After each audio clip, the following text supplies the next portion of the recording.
හරි අපි වැඩි පටන් ගමු. ඉතින් අපි අද කරන පාඩම විප්ලව කියන පාඩම.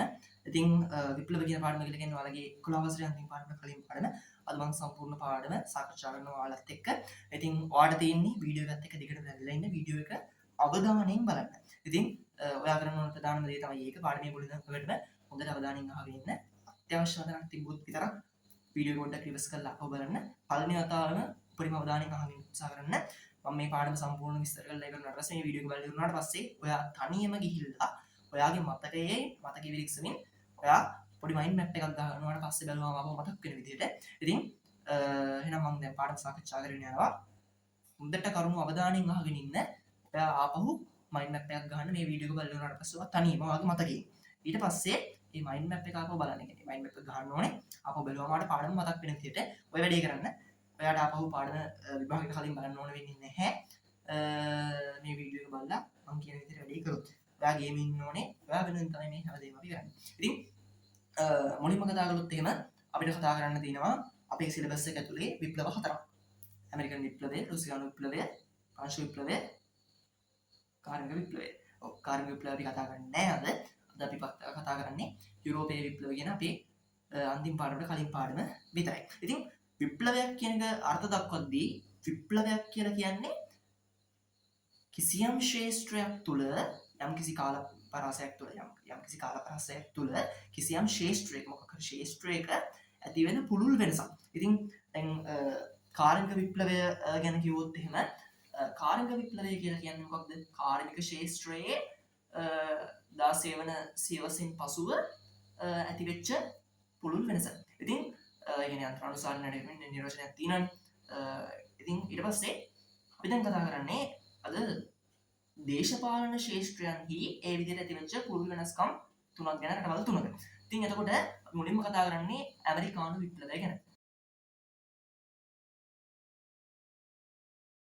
ඇමරිකානු විප්ලවය කියලා කියන්නේ බ්‍රිතාන්‍ය ජනපද වාසීන් බ්‍රිතාන්‍ය රජයෙන් මිදිලා ඇමරිකාව ස්වාධීන රටක් විදිහට නැගී සිටින්න පටන් ගන්න එක. ඔය කතාව පටන් ගන්නේ 1692 වන වදේට 1492 තමයි කතන්දරේ පටන් ගන්නේ. ක්‍රිස්ටෝෆර් කොලම්බස් 1492 දී ඉන්දියාව කියලා හිතලා කැරිබියන් මුහුදේ තිබ්බ බහමාස් දූපත් වලට ගොඩ බහිනවා. කියන කතන්දරේ වෙන්නේ එහෙමනේ. පුනරුදේදී බුද්ධි ප්‍රබෝධයක් ඇති වෙනවා, තාක්ෂණික උපකරණ හොයාගන්නවා. ඔය ළමයි මේ පාඩමේ තියෙන්නේ කියන්නේ දේශ ගවේෂණයට අවශ්‍ය පසුබිම සකස් වෙනවානේ. ඉතින් දේශ ගවේෂණයට අවශ්‍ය පසුබිම සකස් වුණාට පස්සේ ඒ කාලේ යුරෝපීයන්ට තිබ්බ ප්‍රධාන වෙළඳ භාණ්ඩයක් වුණා කුළුබඩු. ඉතින් ආසියාවේ තමයි හොඳම කුළුබඩු ලැබුණේ. ඉන්දියාව ඒ කුළුබඩු වෙච්ච ආසියාවේ හොඳ රටවලුත් හොඳ රටක්. ඉතින් එතකොට ඔය දේශ ගවේෂණයේ දිනුවනවත් එක්ක යුරෝපයේ හිටපු මිනිස්සු මෙන්න මේ ඉන්දියාවට යන පාරක් හොයන්න ගත්තා. ඒකත් එක්ක තමයි ක්‍රිස්ටෝෆර් කොලම්බස් 1492 වගේ කාලෙකදී ඉන්දියාවට ගොඩ බහින්නේ. ඉන්දියාවට නෙමෙයි, ඉන්දියාව කියලා හිතලා කැරිබියන් මුහුදේ තිබ්බ බහමාස් දූපත් වලට ගොඩ බහින්නේ. ඉතින් එයා කැරිබියන් මුහුදේ තිබ්බ බහමාස් දූපත් වලට ගොඩ බැස්සට පස්සේ ආයෙකට ඉන්දියාව කියලා කියනවනේ. ආයෙ ඒ හිටපුවා මේ මිනිස්සුන්ගේ පාඩ මේ කල්ලුයි කියලා එයාලට රතු ඉන්දියානෝ කියලා පවා ඒ විදියට ආමන්ත්‍රණය කරන්න පවා යොමු වුණා. ඉතින් කොහොම හරි කරලා ක්‍රිස්ටෝෆර් කොලම්බස්ට පස්සේ තව කෙනෙක් යනවා ඔය විදිහට එයා ක්‍රිස්ටෝෆර් කොලම්බස් ඉන්දියාව කියලා නම් කරපු භූමියට.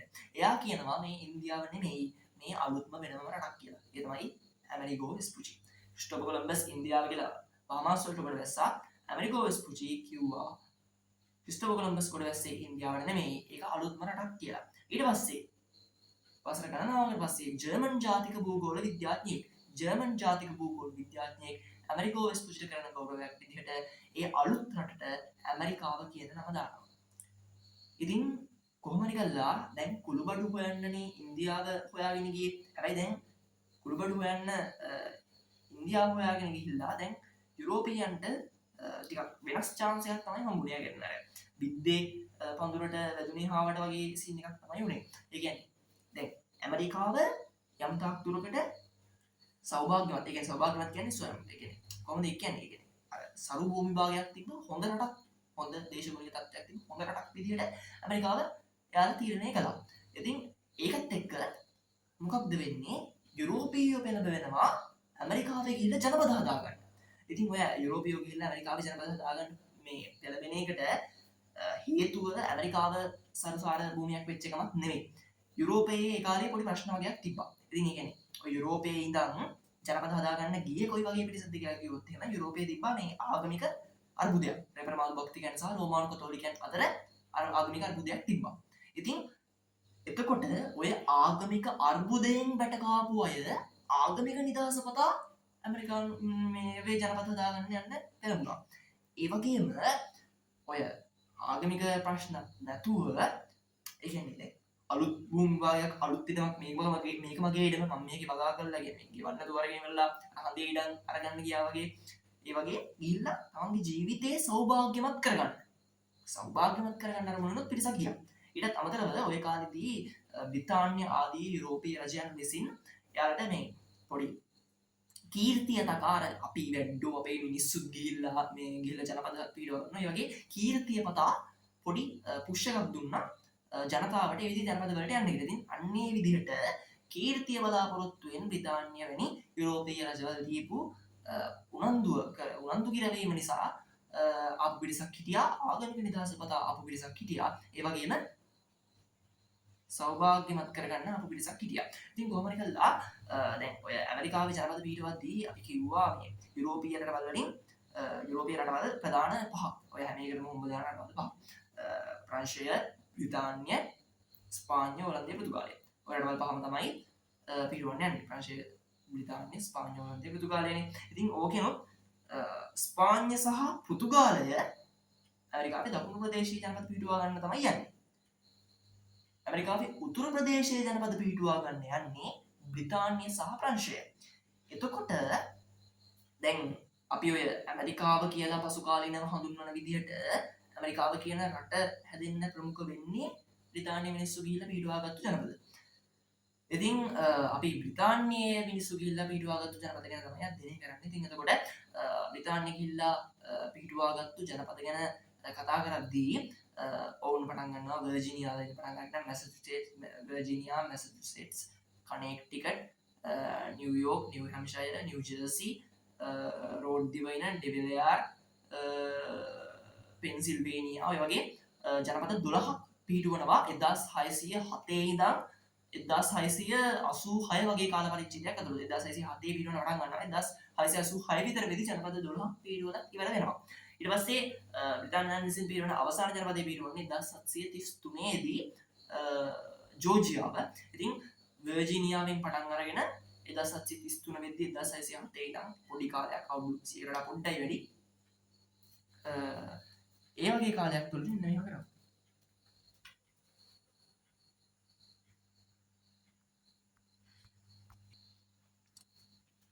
ඉතින් ඒ වගේ පොඩි කාලයක් තුලදී එයාලා සමත් වෙනවා ජනපද 13ක් පිහිටුවන්න.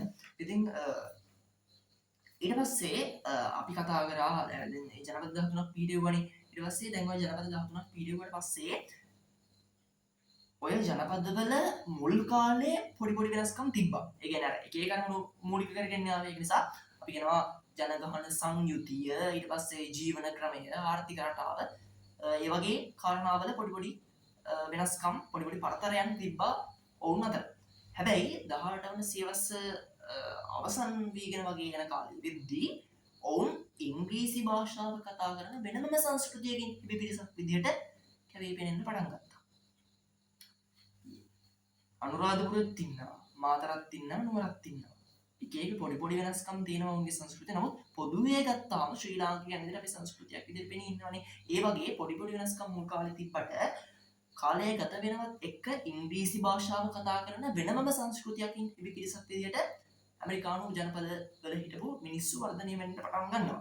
ඉතින් ඒ විදිහට එයාලා අලුත් රටක් නිර්මාණය කරන්න දාපු නිර්මාණය වීමේ පොඩි අර අපිට කලින් දකින්න ලැබෙන දෙයක් වගේ දෙයක් තමයි ඒක. ඉතින් කොහොමද කළා ඊට පස්සේ වෙන්නේ දැන් ඔය සාමාන්‍ය විදිහට එයාලා දැන් ජීවිතේ ගෙවාගෙන යනවනේ. ජන ජීවිතේ ගෙවාගෙන යද්දී දැන් බ්‍රිතාන්‍ය පීඩුව ජනපද ගැන කතා කරන්නේ. බ්‍රිතාන්‍ය පීඩුව ජනපද ගැන කතා කරද්දී මෙන්න මේ බ්‍රිතාන්‍යයන් ඒ විදිහට ජනපද පීඩුවා ගන්න ගියපු මිනිස්සුන්ට පොඩි කාරණා ටිකක් කියලා තිබ්බා. ඒ මොනවද කියලා කිව්වොත් එහෙම දැන් ඒ විදිහට ජනපද පීඩුවා ගන්න යන මිනිස්සුන්ට කිව්වා උඹලා එහෙ ගිහිලා ජනපද පිහිටුවනවානේ. උඹලා එහෙ ගිහිල්ලා පිහිටුවන ජනපදවලත් බ්‍රිතාන්‍යයේ නීතියම ක්‍රියාත්මක කරන්න ඕනේ. ඒ වගේම කවදාවත් බ්‍රිතාන්‍යත් එක්ක තරඟ කරන්න හොඳ නැහැ. අන්න ඒ වගේ පොඩි නීති වගේක් දාලා තිබ්බා. හැබැයි මුල් කාලෙදී ওই නීති හරියටම ක්‍රියාත්මක වුණේ නැහැ. මොකද කිව්වොත් එහෙම බ්‍රිතාන්‍ය ඒ වෙද්දී ලොකු යුද්ධ ප්‍රමාණයකට පැටලිලා හිටියා. ඒකත් එක්ක ලොකු යුද්ධවල පැටලිලා හිටියා. ඒ වගේම බ්‍රිතාන්‍ය සහ ඇමරිකාව අතර ලොකු දුරක් තිබ්බා. ඉතින් මොන ඔය ලොකු දුරක් තිබ්බ එක සහ බ්‍රිතාන්‍ය යුද්ධවලට පැටලී සිටීම නිසා මේ ඇමරිකාව තුල බ්‍රිතාන්‍යයේ නීති හරියටම ක්‍රියාත්මක කරන්න හැකියාවක් හම්බුනේ නැහැ. ඉතින් ඔය කතන්දරෙත් එක්ක තමයි 1763 අවුරුද්ද අපිට විශේෂ අවුරුද්දක් මේ ඇමරිකානු උත්තර ඇතුළතදී. ඒ කියන්නේ දැන් 1763 වෙනකම් ඇමරිකාවේ හිටපු ජනපද වාසීන්ට බ්‍රිතාන්‍යයේ සහාය අවශ්‍ය වෙනවා. ඒ මොකද කිව්වොත් එහෙම අර අපි කිව්වනේ මේ රතු ඉන්දියානුවෝ මේ ක්‍රිස්ටෝෆර් කොලම්බස්ගේ තියෙන රතු ඉන්දියානුවොත් ඇමරිකාවේ හිටියනේ. ඇමරිකාවෙත් උතුරු ඇමරිකාව පැත්තේ තමයි වැඩිපුර රතු ඉන්දියානුවෝ හිටියේ. ඉතින් එතකොට ඒ රතු ඉන්දියානුවන්ගේ තර්ජන තිබ්බා මේ අපේ මේ කියන බ්‍රිතාන්‍ය ජනපද වාසීන්. ඒ වගේම ප්‍රංශයේත් ඇවිල්ලා ජනපද පිටුවාගෙන හිටියානේ. ඉතින් ඔය ප්‍රංශයේ හිටපු මිනිස්සුන්ගේ ජනපද වාසීන්ගේ බලපෑම් තර්ජනත් අපේ මේ බ්‍රිතාන්‍ය ජනපද වාසීන්ට තිබ්බා. ඉතින් ඒක හින්දා ඒ බලපෑම් වලින් මිදෙන්න බ්‍රිතාන්‍ය ජනපද වාසීන්ට මේ රටේ සහාය අවශ්‍ය වෙලා තිබ්බා. 1763 අවශ්‍ය වෙලා තිබ්බා. නමුත් 1763 දී බ්‍රිතාන්‍ය ප්‍රංශයත් එක්ක තිබ්බ සත් අවුරුදු යුද්ධය ඉවරයක් කළා. ප්‍රංශය පරාජයපත් කළා දානවා. ඒ කියන්නේ 1756 දී වගේ තමයි පටන් ගන්නේ මෙන්න මේ ප්‍රංශයත් එක්ක තියෙන සත් අවුරුදු යුද්ධය. ඉතින් 1756 දී සත් අවුරුදු යුද්ධය ප්‍රංශය පරාජය කළ ඉවර වෙලා ඇමරිකාව ජය ගැනීමත් එක්ක සිද්ධ වෙනවා. ඒ කියන්නේ ඇමරිකාව ජය ගැනීමත් එක්ක අර පොඩි කිවිසුමක් අත්සන් කරන ඒ කිවිසුම හින්දා ප්‍රංශය එකඟ වෙනවා බ්‍රිතාන්‍ය ජනපද වලට බාධා නොකර තමන්ගේ පාඩුවේ වැඩ ටික කරගෙන යන්න. එතකොට 1763 දී බ්‍රිතාන්‍ය සත් අවුරුදු යුද්ධය ඉවර කරනවත් එක්කම බ්‍රිතාන්‍ය ජනපද වාසීන්ට ඇමරිකාවේ හිටපු බ්‍රිතාන්‍ය ජනපද වාසීන්ට බ්‍රිතාන්‍යයේ මෞරටේ සහාය අවශ්‍ය වෙන එක නතර වෙනවා. ඒකට ඒ වගේම ওই දකුණු ඉන්දියානුවන්ගේ තිබ්බ ප්‍රශ්නෙත් විසඳුමක් කියලා දෙනවා. ලක්ෂපති රටෙන් පැහැදිලිව සඳහන් කරනවා. ඒ කියන්නේ ඒකත් බ්‍රිතාන්‍යයේ මෞරජයේ වැදීමත් වීමෙන් 1763 වෙද්දී විසඳනවා. හැබැයි දැන් 1763 වෙද්දී ඔය බ්‍රිතාන්‍ය යුද්ධ ටික ඉවර කරලා සැහැල්ලු වෙනවනේ. බ්‍රිතාන්‍ය යුද්ධ ටික ඉවර කරලා සැහැල්ලු වෙලා නිදහස් වුණාට පස්සේ එතකොට තමයි බ්‍රිතාන්‍යයන්ට අවස්ථාව ලැබෙන්නේ ඇමරිකාව ගැන හොයලා බලන්න. අන්න දැන් අලුත් රටක් හොයාගත්තා කියලා මිනිස්සු පදිංචිත් වුණා. ඉතින් ඒ පදිංචි වෙච්ච මිනිස්සු කොහොමද ඒ රටේ පාලනය කරන්නේ? යාලගෙන් අපිට ගන්න පුළුවන් වාසි මොනවාද? ඔන්න ඔය වගේ දේවල් ගැන අවධානය යොමු කරන්න යාට අවස්ථාව ලැබෙන්නේ 1763 පස්සේ. හැබැයි 1763 වෙද්දී මොකද වෙන්නේ? බ්‍රිතාන්‍ය ජනපද වාසීන්ට ඇමරිකාවේ හිටපු මව් රටේ උදව් ඕන නැති වෙලා යනවා. ඉතින් ඕකත් එක තමයි ගැටේ නැති වෙන්නේ. ඒ කියන්නේ ඊට කලින් කොහොමත් අර පොඩි නීති පනවලා තිබ්බට යාලගේ මේ බලපෑම අඩු පරිසරයක ජීවත් වෙලා හුරුව තිබ්බ. එතකොට යාලට නිදහස වගේ ආවල්ප වැඩි දියුණු වෙලා තිබ්බා. කතන්දරේ වෙන්නේ කොහොමද කියලා. ඊට පස්සේ 1763 පස්සේ බ්‍රිතාන්‍යයන් ඒකට තීරණය කරනවා මේ අපේ මේ විදිහට මේ යාලා යුද්ධ කළා මහන්සි වෙලා ඉන්නේ. මේ යුද්ධ කළා මහන්සි වෙලා ඉන්නේගේ කියන්නේ යුද්ධ කළා ඒ යුද්ධ වලට කියපු වියදම් වලට මේ බ්‍රිතාන්‍ය ජනපද වාසීන්නුත් ඒ යුද්ධ වියදම් පියවන්න ඕනේ කියලා. ඒතර ආකාරයකට ප්‍රංශයේ සත් අවුරුදු යුද්ධය පරාජය කිරීමත් එක්ක යාලා ප්‍රංශයන්ගේ එච්ච බලපෑම් අහිමි වුණා. ඉතින් පොඩි වගකීමක් තියෙනවා. නමුත් එයාලා බ්‍රිතාන්‍ය රජය තීරණය කළා කෙලින්ම ඇමරිකාවේ ජනපද වාසීන් බ්‍රිතාන්‍ය රටේ මිනිස්සු ඇමරිකාව කියලා පදිංචි වුණේ. ඉතින් බ්‍රිතාන්‍ය මේ බදු ගහනවා නම් මේ යුද්ධ වලට ගිය වියදම් පියව ගන්න අනිවාර්යෙන් ඇමරිකාවේ ජනපද වාසීන්ගෙනුත් යුද්ධ වලට ගිය වියදම් පියව ගන්න බදු ගන්න ඕනේ කියලා තීරණය කළා. ඉතින් ඒකත් එක්ක තමයි ඒ කියන්නේ විශේෂම කාරණාව තමයි දැන් කලින් පොඩි නීති පනවලා තිබ්බනේ. ඒ කියන්නේ පනවලා තිබ්බා සමහර දේවල් ඒ කියන්නේ ඔය සීනි තේගොල්ල වගේ මුද්දර කඩදාසි වගේ කීපයක් තිබ්බා. ඔය වගේ තිබ්බ කීපයක් විකුණන්න පුළුවන් බ්‍රිතාන්‍ය ඒ කියන්නේ බ්‍රිතාන්‍යයට විතරයි විකුණන්න පුළුවන්. ඊට පස්සේ තවත් සමහර භාණ්ඩ තිබ්බා. ඒ කියන්නේ ඒවා දැන් විකුණන්න පුළුවන් බ්‍රිතාන්‍යයට වෙන රටවල් වලට විකුණන්න පුළුවන්. නමුත් බ්‍රිතාන්‍යයට වෙන රටවල් වලට විකුණන්න බ්‍රිතාන්‍ය හරහා තමයි යවන්න ඕනේ. ඉතින් ඔන්න ඔය වගේ බ්‍රිතාන්‍ය හරහා තමයි යවන්න ඕනේ. ඒ වගේම මේ බ්‍රිතාන්‍යයට විතරයි සමහර ඒවා විකුණන්න පුළුවන්. මවුරටත් එක්ක කවදාවත් තරඟ කරන්න බෑ. ඔන්න ඔය වගේ කාරණා නිසා ඇමරිකානු ජනපද වාසීන් හොරෙන් ගනුදෙනු කිරීමේ සිස්ටම් එකකුත් පොඩි පටන් අරගෙන තිබ්බා. ඉතින් ඔය වගේ පසුබිමකදී තමයි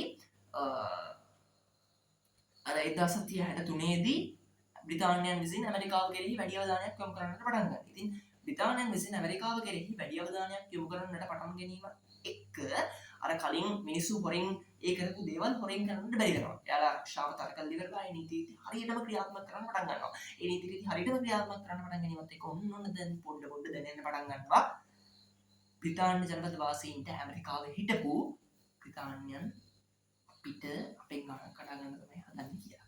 ඉතින් ඔන්න එතකොට ඕකත් එක්ක තමයි මේ තව අලුත් බදු වර්ග කීපයකුත් බ්‍රිතාන්‍යයන් විසින් පනවන අර කලින් කිව්ව යුද්ධ වියදම් පියව ගන්න. යුද්ධ වියදම් පියව ගන්න බදු 53ක් පනවනවා. ඔයාලට මතක නම් මුද්‍ර පනත පනවනවා. ඒ වගේම මුදල් නෝට්ටු පනත පනවනවා. සීනි පනත පනවනවා. ඉතින් ඕකෙන් මුදල් නෝට්ටු පනත පනවන්නේ මුදල් නෝට්ටු වලින් ගණන් කරන්න බෑ. වටිනාකමේ බරෙන් තමයි ගණන් කරන්න පුළුවන් කියලා කියන්නේ. ඊට පස්සේ මුද්‍ර පනත පනවන්නේ තිබෙන හැම ලියකිය විල්ලකටම මුද්‍ර ගාස්තුවක් වගේ එකක් තියෙන ලියකිය විල්ලක් තියෙනවා නම් උප්පැන්නයක් තියෙනවා නම් ඒකට පවා බද්දක් අය කරන්න ඕනේ බද්දක් ගෙවන්න ඕනේ වගේ එකකට තමයි ඔය මේ මුද්‍ර නෝට්ටු මුද්‍ර පනත හදන්නේ. ඊට පස්සේ මුද්‍ර පනත මුදල් නෝට්ටු පනත සීනි පනත හදන්නේ. සීනි පනත ඔස්සේ යාලා උත්සාහ කරන්නේ කියන්නේ අර හොරෙන් මේ බ්‍රිතාන්‍යයට විතරක් විකුණන්න පුළුවන් ඒවා බ්‍රිතාන්‍යයට යවලා විකුණන්න ඕන ඒවා හොරෙන් කෙලින්ම වෙන රටවල් වලට විකුණන එක නැවැත්වීම වෙනුවෙන් තමයි මේ සීනි පනත පනවන්නේ. ඉතින් කොහොමද කරලා ඒක අතුරට නම් තුන දැම්මේ කවුද කියලා නැහැ. ගැලවීම තම අඩු ගැලවීමක් දෙදින් හරි. කොහොමද කරලා ඔය පනත් තුන පැනවනවා. ඔය පනත් තුන පැනවුවට පස්සේ ඔය පනත් තුනේ උත්තර පනත ඇමරිකාව හිටපු බ්‍රිතාන්‍ය ජනපද වාසීන් ප්‍රකෝපකාරී තත්ත්වයකට පත් කරන්නට වෙනවා. ඇයි? යකෝ පැන්නයක් තියෙනවා නම් විවාහ සහතිකයක් තියෙනවා නම් ඔය හැම එකකටම බද්දක් ගෙවන්න ඕනේ. ඉතින් ඕකත් කමක් නැහැ කියමුකෝ. ඕකත් ඉවසගෙන ඉවිද්දී මේ බ්‍රිතාන්‍ය මේ ජනපද වාසීන් ඇමරිකාවේ හිටපු බ්‍රිතාන්‍ය රජයට එරෙහිව සුළු විරෝධතා දක්වන්නට පටන් ගන්නවා. එතනින් අපිට ප්‍රධාන විරෝධතා දෙකක් හම්බ වෙනවා. එකක් බෝස්ටන් වල විරෝධතාවයක් වෙනවා. බෝස්ටන් වල ඔය සිද්ධ වෙන විරෝධතාවයකදී මුද්‍ර නෝට්ටු පනත එහිව සිද්ධ වෙන විරෝධතාවයකදී මිනිස්සු 5 දෙනෙක් වෙඩිබාර කාලා මරණයට පත් වෙනවා.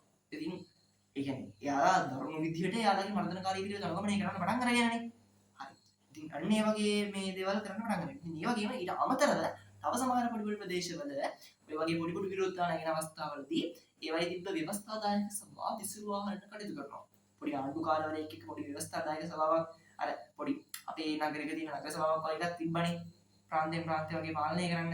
ඉතින් අන්න ඒ වගේ තිබ්බේවා ප්‍රතිසංවිධානය කරන්න පටන් ගන්නවා ව්‍යවස්ථාදායක සභාව විසිරුවා හැරලා. ඒ කියන්නේ එයා දැඩි මර්ධනකාරී පිළිවෙතක් අනුගමනය කරන්නට පටන් ගන්නවා. හරිනේ.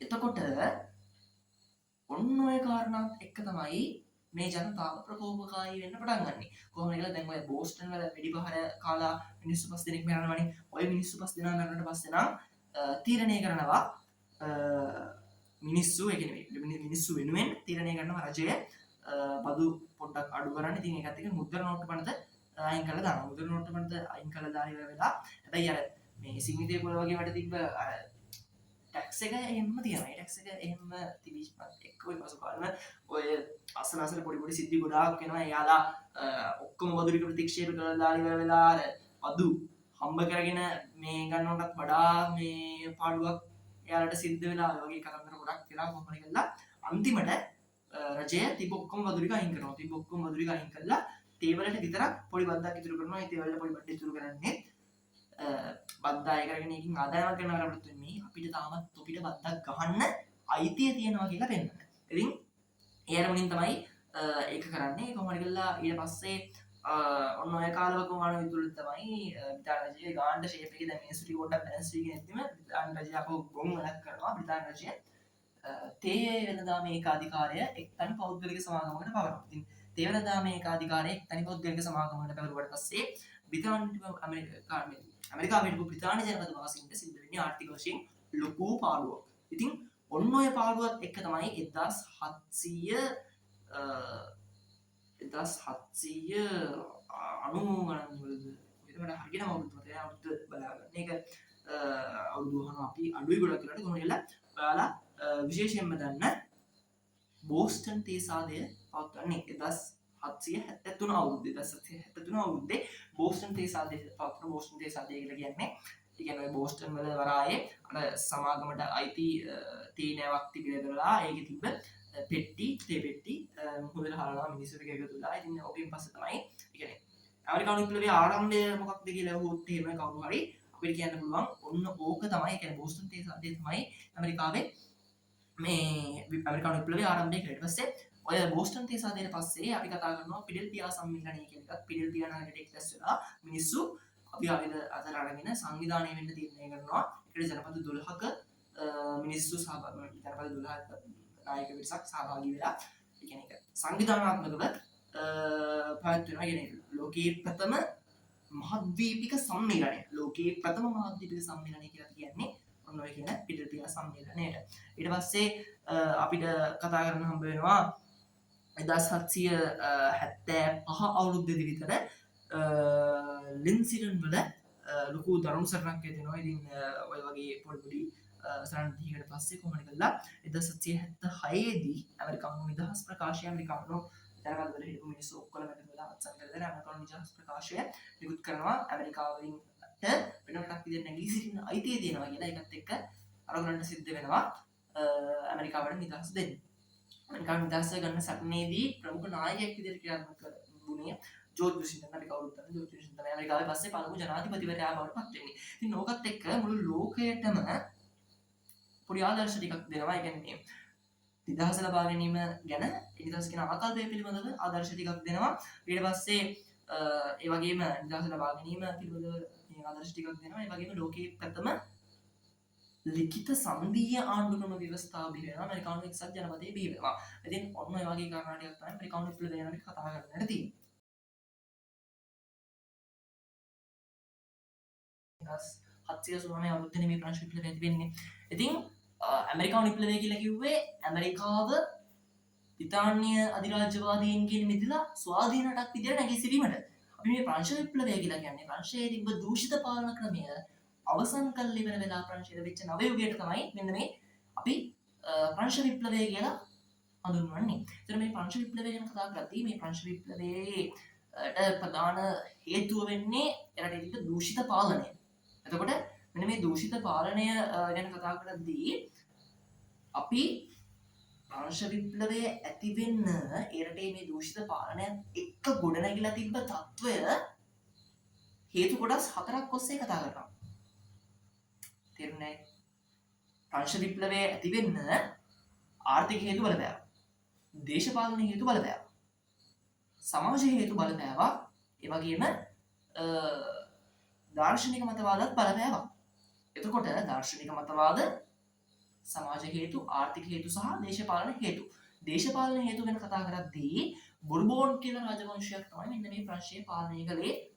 ඒ කාලෙ වෙද්දී ලොකු කාලයක ඉඳන්. ඉතින් මේ බොර්බෝන් රාජවංශයේ ආසේවන් වී කියන ඒකාධිපති පාලකයා තමයි ප්‍රංශය ওই කාලෙ වෙද්දී පාලනය කරන්නේ. ඉතින් ඔය ඒකාධිපති පාලකයාගේ ඉතාමත් අහංකාර බිසවක් පවා හිටියා මාරි ඇන්ටොනයිට් කියලා. ඉතින් 16 වෙනි ලෝකයේ මාරි ඇන්ටොනයිට්ුයි ඉතාමත් ඒකාධිපති තත්ත්වයේ පාලනයක් තමයි ගතලේ. ඒකට හේතුව කියලා කිව්වොත් එහෙම එයාලා ඔය වර්සල්ස් මාලිගාව එහෙම නැත්නම් වර්සල්ස් මාලිගාව කියන්නේ ප්‍රංශයේ 16 වෙනි ලූයි එතුමා එයා හිටපු එයාලගේ රජපෞලේ මාලිගාව. මේ මාලිගාව එහෙම අදි සුඛෝපභෝගී ලෙස නිර්මාණය කරපු මාලිගාවක්. ඉතින් මේ විදිහට අදි සුඛෝපභෝගී දිවියක් ගත කරපු පිරිසක් වුණ. ඒ වගේම රජුරවන්ට එරෙහිව නැගී සිටින අලුත් නායකයන්ව මරලා ඒ කියන්නේ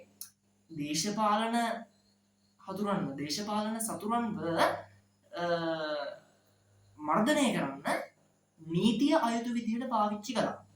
ඔය ප්‍රංශ විප්ලවයේ ප්‍රධානතම මධ්‍යස්ථානයක් විදිහට අපි හඳුන්වනවා බැස්ටිල් බන්ධනාගාරය. ඉතින් මේ බැස්ටිල් බන්ධනාගාරය ප්‍රංශ විප්ලවයේ ප්‍රධානම මධ්‍යස්ථානයක් වෙන්න නොයි කාරණා හින්දා. ඒ කියන්නේ බැස්ටිල් බන්ධනාගාරය තමයි ඔන්නෝයි 16 වෙනි ලූයි එතුමා තමන්ගේ දේශපාලන සතුරන් මැඩ තවත්වලා. ඒ කියන්නේ යාලා හිරේදම ඔන්න බැස්ටිල් බන්ධනාගාරයේ ඊට පස්සේ මේ ඒ වගේ කතන්දරයක් තියෙනවා.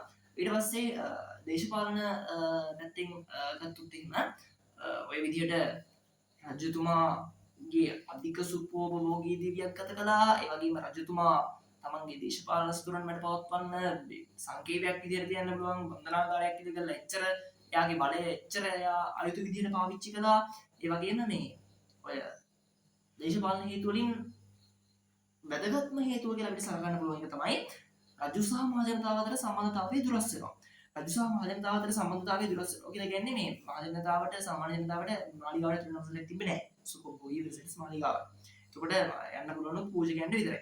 එතකොට රදලයන් ගොඩක් වෙලාවට රදලයන් පූජකයන් සාමාන්‍ය ජනතාව ගැන රජු ඉස්සරහම ඇහුවේ එච්චර මේ දුක්ඛිත චිත්‍රයක්වත් නෙමෙයි. එතකොට 16 වන ලුයි ඒකාධිපති පාලකයෙක් තමයි. නමුත් ඔහුත් යම් තාක් දුරක සෑහීමකින් ඉන්නේ නැති මගේ රටේ මිනිස්සුත් හොඳින් ඉන්නවා ඇති නේ කියලා. මොකද අරගොල්ලෝ ගිහිල්ලා මේ රදලියෝ ගිහිල්ලා සාමාන්‍ය ජනතාව හොඳින් ඉන්නවා වගේ ප්‍රතිරූපයක් තමයි රජු ඉස්සරහම ඇහුවේ. එතකොට ඔන්න ඔය විදිහේ තත්ත්වයක් තමයි ඉතිරි කියන්නේ. රජු අධික සුඛෝපභෝගීව ජීවිතය ගත කරනවා, නෝනලා ළමයික් රස ගන්නවා.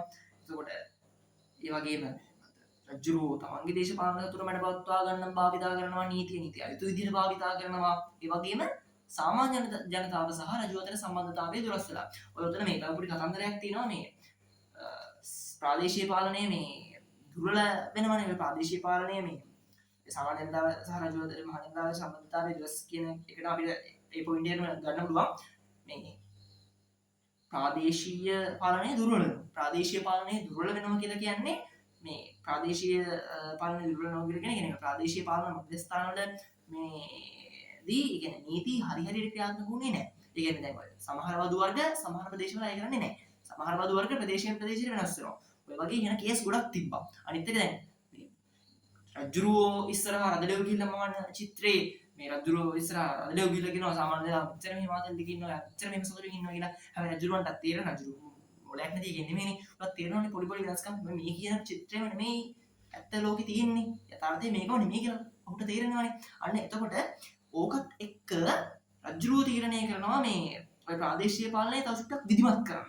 ඒ විධිමත් කරන්න කියලා හිතලා ප්‍රාදේශීය පාලනය විධිමත් කිරීම අරමුණින් 16 රුපියලක්ම ඉන්ටෙන්ඩාන්ට් කියලා නිලධාරීවරු පිරිසක් පත් කරනවා.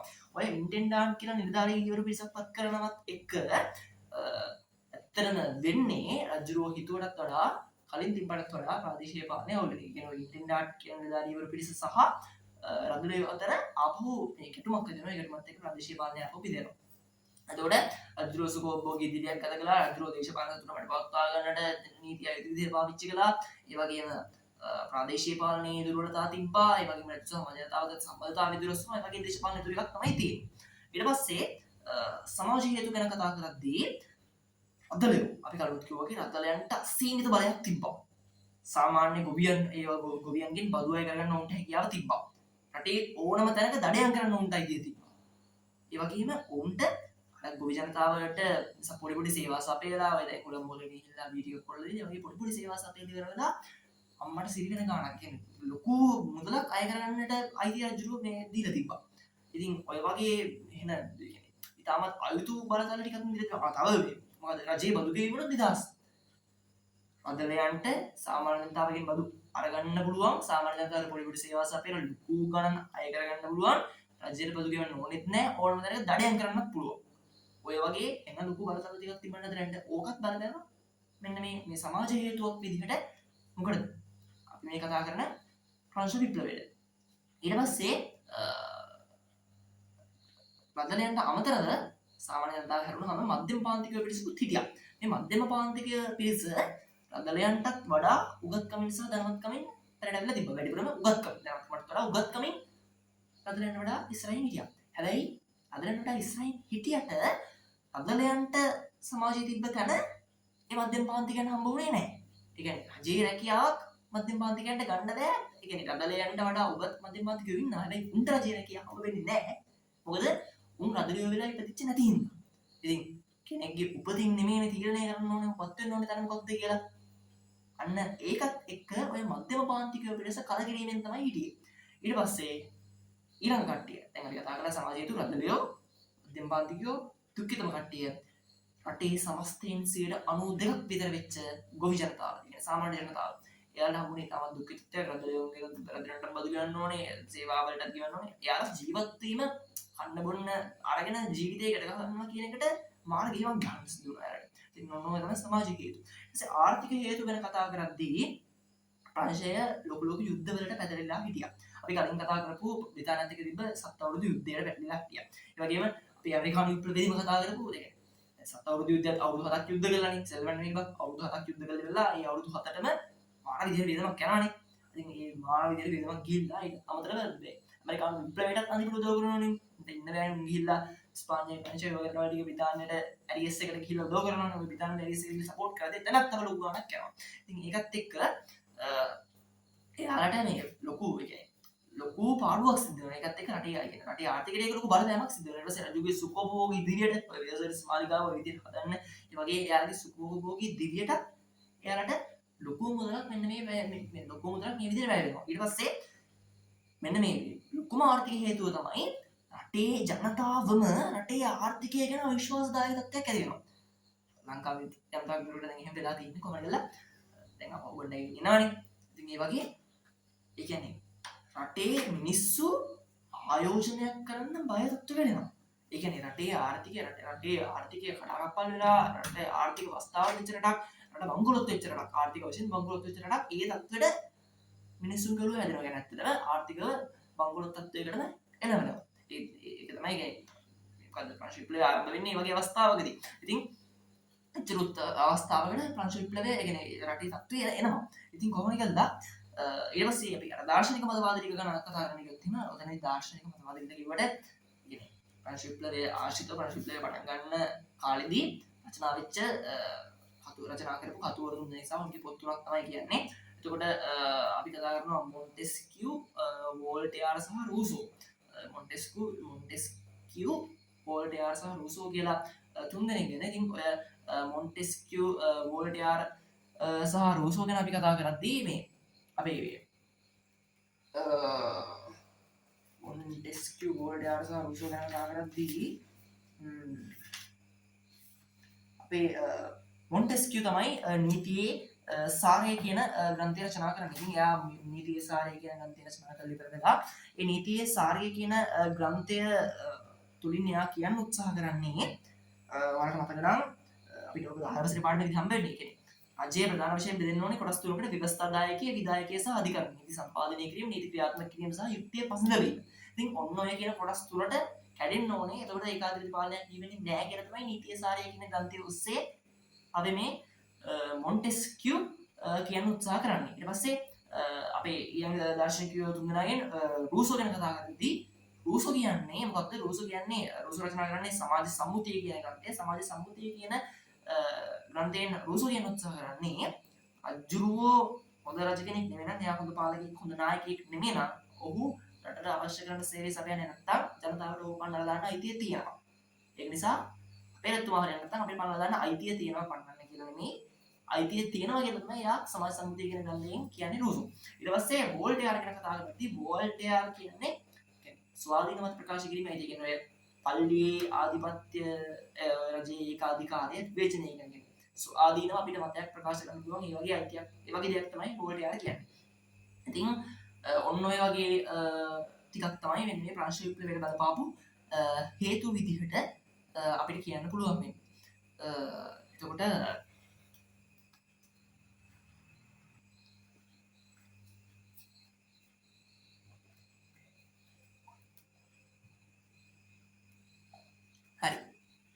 එතකොට අපි කතා කරගෙන හිටියේ ප්‍රංශ විප්ලවය. ප්‍රංශ විප්ලවයට ඇතිවෙන්න පසුබිම හේතු ටික අපි කතා කළා. ඊට පස්සේ ප්‍රංශ විප්ලවය පටන් ගැනීම කියන එක ගැන කතා කරන ඉද්දී ප්‍රංශ විප්ලවය පටන් ගන්නේ 1789 අවුරුද්දේ. 1789 අවුරුද්දේදී ප්‍රංශ විප්ලවය පටන් ගන්නේ ඔය අර අපි කලින් කියපු ආර්ථික අස්ථාවරභාවයෙන් හින්දා තමයි. කියන්නේ රටේ ආර්ථිකය බංකොලොත් කියන තැනටම එනවා. බංකොලොත් කියන තැනටම ඇවිල්ලා ඔය ආර්ථික අස්ථාවරභාවය එක තමයි රජයට එරෙහිව මිනිස්සු පෙළ ගැහෙන්න පටන් ගන්නේ. ඔතනදී මේ මිනිස්සු පෙළ ගැහෙන්න පටන් ගනිද්දී කියන්නේ අපිට අර දැන් ඇමරිකානු විප්ලවය වගේ කියන්නේ ක්‍රමක්‍රමයෙන් කතා කරගෙන එන්න තරම් කතන්දරයක් නැහැ. ඔතනදී විශේෂ දෙයකට තියෙනවා මේ අපි ටෙනිස් පිටියේ දියුරුම කියලා එකක් සිදු කරනවා. ඒ කියන්නේ මිනිස්සු එකතු වෙලා ඉවර වෙලා අලුත් ආණ්ඩු ක්‍රම ව්‍යවස්ථාවක් හදන්නේ නැතුව මිසක අපි මෙතනින් අයින් වෙන්නේ නැහැ. අපි මේ විප්ලවය නවත්තන්නේ නැහැ. අපි මේ උද්ඝෝෂණ කරන එක නවත්තන්නේ නැහැ වගේ තැනකට මිනිස්සු යනවා. ඊට පස්සේ මේ රාජ්‍ය පාලනයේ සංකේතය කියන්නේ ඒකාධිපති පාලනයේ සංකේතයක් වගේ තිබ්බ අර බැස්ටිල් බන්ධනාගාරය. පෞද්ගලික සතුරන් මැඩපවත්වා ගන්නට භාවිතා කරපු ස්ටීල් බන්ධනාගාරයට තමයි ප්‍රංශ විප්ලවයේ පළවෙනි ප්‍රහාරය එල්ල වෙන්නේ. ඉතින් පළවෙනි ප්‍රහාරය ප්‍රංශ විප්ලවයේ ස්ටීල් බන්ධනාගාරයට එල්ල වෙලා ඒ විදිහට මිනිස්සු ආදී ආයුධ අරගෙන පාරට පැහැදිලි කර වෙලා 16 වන ලුවී රජුගේ පාලනය ඒ විදිහට එතනින් සමාප්ත කරලා දානවා. ඉතින් 16 වන ලුවී රජුගේ පාලනය සමාප්ත කරලා දානවා. ඔය සමාප්ත කරලා දාද්දි මේ අර තව මේ පොතේ තියෙනවා මේ තව පොඩි වැදගත් කාරණාවක්. ඒ කියන්නේ ඔය ආර්ථික අස්ථාවර භාවයත් එක්ක ප්‍රංශ විප්ලවය පටන් ගන්නකොට ප්‍රංශ විප්ලවය පටන් ගන්න වෙලාවේ මේ රජේ පොඩි ටයි එකක් දීලා දිනවා මේ කියන්නේ 16 ලුවී රජු ආපහු පොඩි චූරි ටයි එකක් දීලා දිනවා මේ මැච් එකක් ගහලා මේක ආපහු බේර ගන්න. ඒ කියන්නේ ඔය අවුරුදු 175කින් තිබිලා නැති ස්ටේටස් ජෙනරල් සභාව කියලා එකක් තියෙනවා. ස්ටේට්ස් ජෙනරල් සභාව කියලා කියන්නේ ඒ ප්‍රංශය තුල يعني ඉස්සර ඉන්නේ 1950 වල වගේ يعني ගොඩාක් අතීත කාලෙදී තිබ්බ يعني රටේ ප්‍රශ්නයක් හිටුණාට පස්සේ ඒක විසඳ ගන්න පාර්ලිමේන්තුවක් වගේ රැස් වෙච්ච ක්‍රමයක්. හැබැයි අර සාමාන්‍ය ජනතාවටත් එන්න අවස්ථාව දීලා වෙලා හැමෝත් එක්කම එකතු වෙලා රටේ හැම මට්ටමක ඉන්න පුද්ගලයෝ එකතු වෙලා කතා කරලා ප්‍රශ්න ගත්තු තැන.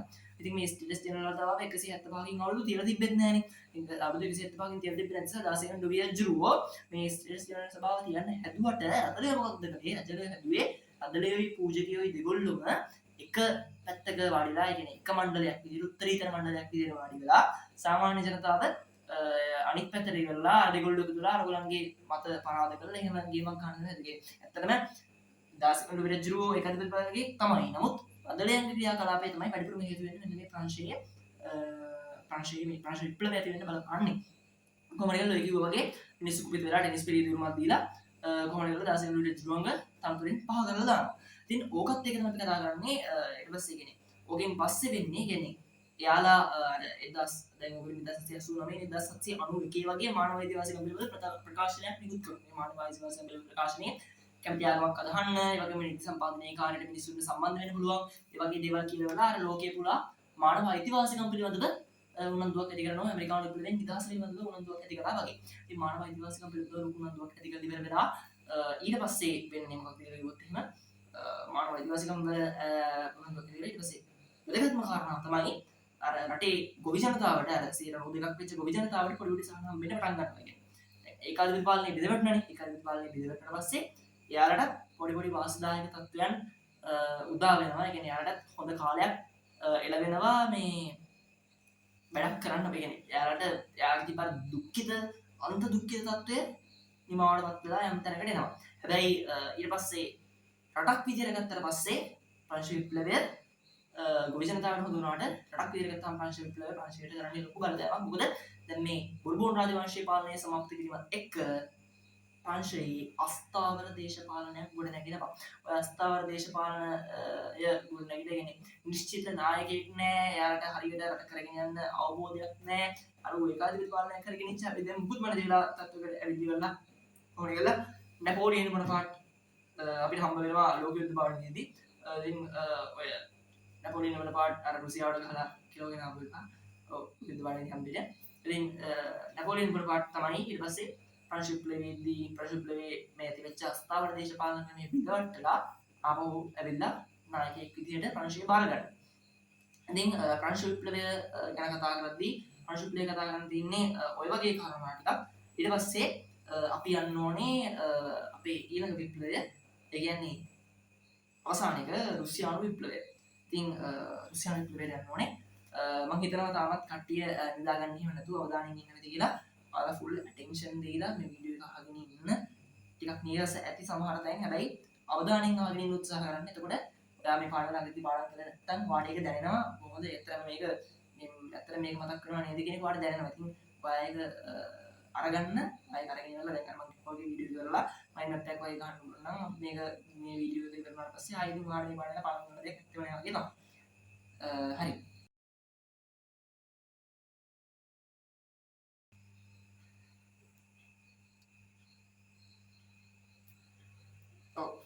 අපි මේ කතා කරන්නේ රුසියානු විප්ලවය කියලා පළවෙනි ලෝක යුද්ධයෙන් පස්සේ කාලේ. පළවෙනි ලෝක යුද්ධයෙන් පස්සේ කාලේ කියලා කිව්වට පස්සේ දැන් මේ රුසියානු විප්ලවයේ කාලේ වෙද්දී වෙලා තින්නේ කියන්නේ රුසියාව කියලා කියන්නේ ලෝකේ ලොකු පරාසය ප්‍රතිලාදී ලෝකේ ලොකුම රට කියලා කියන්නේ රුසියාවනේ. ඉතින් මේ රුසියාව තුළ ඒ කාලේ හිටියේ සාර් කියලා පාලකවරු පිරිසක්. මේ සාර් කියන පාලකවරු පිරිස ඉතාමත් දැඩි පාලනයක් තමයි මෙන්න මේ රුසියාව තුළ ගෙන ගියේ. මොකද මේ රට පාලනය කරන්න ටිකක් අමාරුයි. ඉතින් එයාලගේ පාලනය හැබැයි දැඩි වැඩි. ඉතින් එයාලගේ මේ දැඩි වැඩි පාලනයක් එක්ක විප්ලවයක් වෙන්න තරම් දෙයක් වෙනවද කියන එකත් ප්‍රශ්නයක්. නමුත් අපි කතා කරනවා ප්‍රධාන කාරණා තුනක් ඔස්සේ මෙන්න මේ විදිහට රුසියානු පාලනය ඇයි මේ සාර් පාලකයන්ගේ කාලය තුලදී ඇති වෙන්නේ කියලා.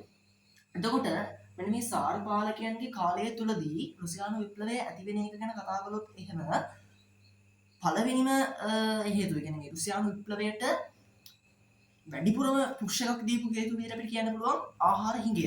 රට තුල ඇතිවෙච්ච ආහාර හිඟය ගැන කතා කරද්දී ඒ කියන්නේ ඔය ඒ දවස්වල හරි රුසියානු විප්ලවයට ගියාට පස්සේ රුසියානු විප්ලවය තුළදී අපිට කතා කරන්න තියෙන්නේ පළවෙනි ලෝක යුද්ධයෙන් පස්සේ කාලේ. පළවෙනි ලෝක යුද්ධයෙන් පස්සේ කාලේ රුසියාව කියලා කියන්නේ කොහොමත් ලෝක යුද්ධ රට කියලා නැති කියන්නේ. ඉතින් ඊළඟ සාර් කියලා පාලකවරු නිසා. ඒතකොට කියන සාර් කියන පාලකවරු පිරිස මොකද කළේ? ඔවුන් මේ විශාල රට පාලනය කරන්න ඔවුන්ගේ ක්‍රමවේදයකට ඒකාධිපති පාලනයක් තමයි ඉච්චි. තවත් දැඩි පාලනයක් පිළිච්ච. ඉතින් එයාලා ඔය විදිහට දැඩි පාලනයක් ගෙනියද්දී කොහොම හරි කළා මේ කියන්නේ එයාලා දැඩිවම පාලනය කළා කියන එකම නෙමෙයිනේ විප්ලවයට හේතු වෙන්නේ. විප්ලවයට හේතු වෙන්නේ ඔය සාමරුගේ දැඩි පාලන කාලය තුලදී වෙච්ච විශේෂ සිද්ධි කිහිපයක්. ඉතින් මේ සිද්ධි කිහිපය ගැන කතා කරන්න ගියාට පස්සේ අපිට පිළිගන්න යන ප්‍රධානම කාරණා තමයි මේ රුසියානු විප්ලවය වෙනුවෙන් වැඩිපුරම පුෂ් එකක් දීපු හේතුවක් තමයි එයාලගේ තිබ්බ වැඩවසම් සමාජ ක්‍රමය. අපි කතා කරන ප්‍රංශ විප්ලවයේ වෙද්දී ප්‍රංශයේ තිබ්බ සමාජ ක්‍රමය තරම්ම දරුණු ක්‍රමයක් නෙමෙයි. නමුත් මේ කාලෙදිත් හිටියා අර විදිහට ඉතාමත් දුගී දුප්පත් වෙලා හිටපු ගොවි ජනතාවක්. ඔවුන්ට අරගලන්ට වගේම හැමෝටම පතු ගෙවගෙව කන්න බොන්න නැතුව යාළුවට ගොඩාක් ලොකු පීඩාකාරීත්වයක තමයි ඔවුන් හිටියේ. ඒකේ ඒ විදිහටම තමයි. ඊට පස්සේ ගොවීන්ට වඩා ජීවිතේ පොඩ්ඩක් හොඳට ගෙවන පිරිසකුත් හිටියා. එයාලා තමයි කම්කරුවෝ. කියන්නේ කාර්මික විප්ලවයත් එක්ක ඊවෙච්ච කම්කරුවෝ කර්මශාලාවට දීච්ච කම්කරුවෝ. හැබැයි ওই කම්කරුවෝ ගොවීන්ට වඩා ටිකක් හොඳ වුණාට කම්කරුවන්ට කම්කරුවන්ට අයිති වෙච්ච පිරිස ප්‍රතිශතයක් විදිහට ගත්තොත් ගොවීන් 100කට 90ක් ඉන්නවා නම් කම්කරුවෝ 120ක් විතර තමයි හිටියේ. තමත් පොඩි පිරිසක් තමයි හිටියේ. එතකොට මේ කම්කරු ප්‍රමාණය පොඩි වෙච්ච නිසා එයාලා කියන්නේ ගොවීන්ට වඩා ජීවන තත්ත්වය චුට්ටක් හොඳ වුණාට එහෙමයි කියලා ඒක මේ එයාලට ලොකුවට දැනුනේ නැහැ. ඊට පස්සේ මේ අර වැඩක්ෂණ සමාජයේ අර කලින් කිව්වා වගේම කියන්නේ අර ප්‍රංශ විප්ලවය කාලේ වගේම ගොවීන් දුක් විඳිනවා. මෙයාගේ කම්කරුවොත් ඉන්නවා. කම්කරුවෝ ගොවීන් දෙවලෝ දුක් විඳිද්දී ආතල්ගත් පිරිසක් හිටියා රදලියෝ. රජයේ රැකියාවල නිරත වෙමින් අර ගොවීන් වගේ සාමාන්‍ය ජනතාව පීඩාවට පත් කරමින් සුඛෝපභෝගී ජීවිතයක් ගත කරපු පිරිසක් විදිහට රදලයන් ජීවත් වුණා. ඉතින් ඔන්න ඔය විදිහේ වැඩවසම් සමාජයක්, වැඩවසම් සමාජ ක්‍රමයක් රුසියාව තුළ තිබ්බ එක හේතුවක් වුණා රුසියානු විප්ලවයට. ඊට පස්සේ රුසියානු විප්ලවයට හේතු වෙච්ච අනිත් කාරණාවක්, වැදගත් කාරණාවක් තමයි අපි කතා කරනවා මේ යාලා යුද්ධවලට මුහුණ දුන්නනේ. දැන් ඔය පළවෙනි ලෝක යුද්ධයේදී යාලා මිත්‍ර පාර්ශවයේ නායකයෙක් විදිහට තමත් වැදගත් කර්තව්‍යයක් ඉටු කරනවානේ. ඉතින් ඒ වැදගත් කර්තව්‍ය වෙනුවෙන් යාලට ලොකු මහන්සියක් දරන්න සිද්ධ වෙනවා. ඒ වගේම ඔය ජපානෙත් එක්කත් 1904 කාලෙදී ජපානෙත් එක්ක යුද්ධයක් ඇති කරගන්නවා. ඉතින් ඔන්න ඔය ජපානෙත් එක්ක 1905 දී ජපානෙත් එක්ක ඇති කරගන්න යුද්ධය තමයි ප්‍රධාන හේතුව වෙන්නේ කියන්නේ. ප්‍රධාන හේතුව කියන්නේ ආසන්නතම හේතුව වෙන්නේ රුසියානු විප්ලවය පටන් ගන්න එතන. රුසියානු විප්ලවය පටන් ගන්න එතනින්. ජපානෙත් එක්ක යුද්ධය පරාජය වෙලා එනවත් එක්ක ඊට පස්සේ මේ ඔය යුද්ධ කියන කාරණාව තමයි ඒකට ඊළඟ හේතුව. ඊට පස්සේ දැන් ඔය යුද්ධවලට සිබළු මදි වුණාට පස්සේ ලෝක යුද්ධයයි ජපාන යුද්ධයයි වර්ධ පරාජය වගේ ඒකට මෙයාගේ මැක්සිමම් එක කරනවානේ. දැන් උපරිමය කරන්න මෙයාලා සිබළු මදි නිසා ඒකට සාමාන්‍ය ජනතාවගේ ගොවීන් පවා ගන්නවා.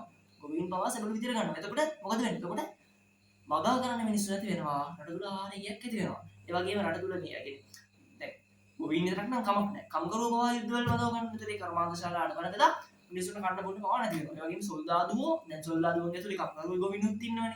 ඒ සාමාන්‍ය සොල්දාදුවෝ කම්කරුවෝ ගොවීන් ප්‍රතිච සොල්දාදුවෝ ඔක්කොම සොල්දාදුවෝ මේ යුද්ධය නිසා බලත් පීඩාවකට නැහැ. ලෝක යුද්ධය වෙච්ච එකම ජපාන යුද්ධයක් ගියා. ජපාන යුද්ධ පරාද ජපාන යුද්ධ ගිහුව එකත් පරාද වුණා.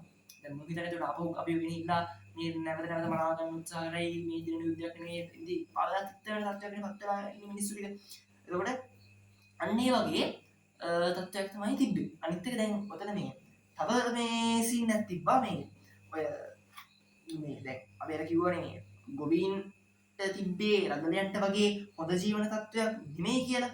එතකොට ඒ ගොවීන්ට දැන් අර සෙබළුන්ටත් බඳුගත්ත ඒක ඇත්තද රදලයන්ගේ සෙබළුන්ට බඳු ගන්න නැහැ නේ. කම්කරුවෝයි ගොවීනුයි අර වැඩසටහන සමාදන් වෙන ඇතුළේ ඊළාටපත් වෙච්ච දෙකොට්ටාසයකට තමයි ඒ වගේ අර අන්තම දුක් පව විඳින්න සිද්ධ වුණේ. ඉතින් ඊටත් අමතරව ගොවීන් ඔය සාමාන්‍ය ජන ජීවිතය ගත කරගෙන යන අතරතුරේදී එයාලට මේ ඔය ඉඩම් නැති ප්‍රශ්නිකුත් තිබිලා තිබ්බා.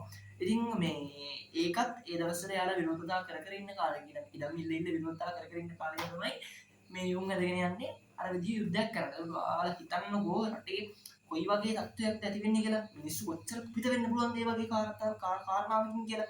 ඔන්න එතකොට ඔය ඔක්කොම පුරායම සිද්ධ වෙන්නේ 1905 වෙනිදා ජපාන යුද්ධය පරාද වීමත් එක්ක. හරි. ආහාර නැහැ හැමෝටම.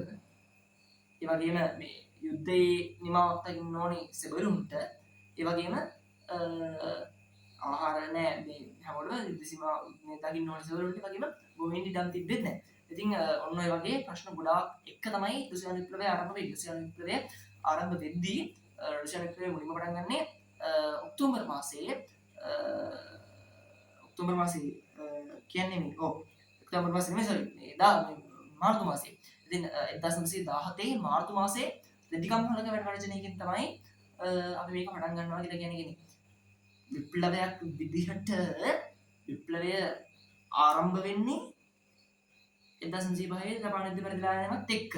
හැබැයි ඒක විරෝධතාවක් විදිහට කියන්නේ යුද්ධයක් වගේ කියන ධර්ම තත්ත්වයකට එන්නේ රෙදිකම් හලක ඇති වෙච්ච වැඩ වර්ජනයක් එකේ 1917 මාර්තු මාසයේ. ඉතින් මේ මාර්තු මාසයේ තිබෙන විප්ලවයෙන් පස්සේ ඒ කියන්නේ රටේ හැම මිනිස්සුම පරව වෙනවා. කියන්නේ රදලයන්ගේ ලොකුම සෙට් එක හැර ගොඩාක් මිනිස්සු පරව වෙනවා. සොල්දාදුව පරව වෙනවා කියන ඉතින් ඉවරයිනේ.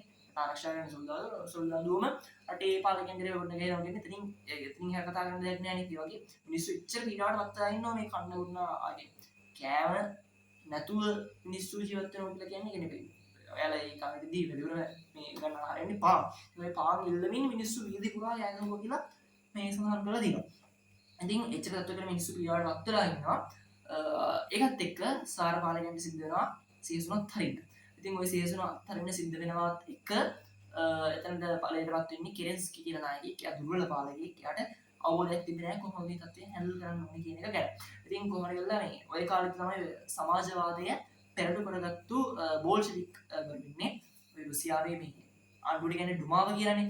දැන් මාර්තු විප්ලවය ඇති වෙන්න කලින් ඉඳන්ම මේ කියන්නේ දැන් මේ රුසියාවේ විප්ලවයක් ඇති කරන්න උවමනාව තිබ්බේ ඔන්න ඔය කියන මේ බෝල්ෂෙවික් වලට කියන්නේ සමාජවාදය වෙනුවෙන් සරණ කරපු බෝල්ෂෙවික් වලට ලියෝන් ට්‍රොට්ස්කි සහ කවුද මේ V.I. ලෙනින් කියන මේ දෙන ප්‍රමුඛ බෝල්ෂෙවික් වලට තමයි මේ විප්ලවයක් ඇති කරලා මෙහෙම දෙයක් කරන්න ඕනේ කියලා තිබ්බේ. උන් ඉස්සෙල්ලාම වෙන ගේම් ගැහුවේ කියන්නේ හොඳ පැත්තට තමයි. නමුත් මේ එයාලගේ පාර්ලිමේන්තුවේ ඩුමාව කියන්නේ ඔය ඩුමාව කියන මන්ත්‍රණ සභාවෙන් වත් වෙලා බෝල්ෂෙවික්කු එයාලා වෙනම සම්දානගත වෙලා එහෙම සීන් එකක් කළා එයාලා. ඉතින් ඊට පස්සේ ඔය මුල් කාලේ මේ ඔය අච්චුවේ තිබ්බ මේ මෙන්ෂෙවික්කු කියන සෙට් එකකුත් හිටියා.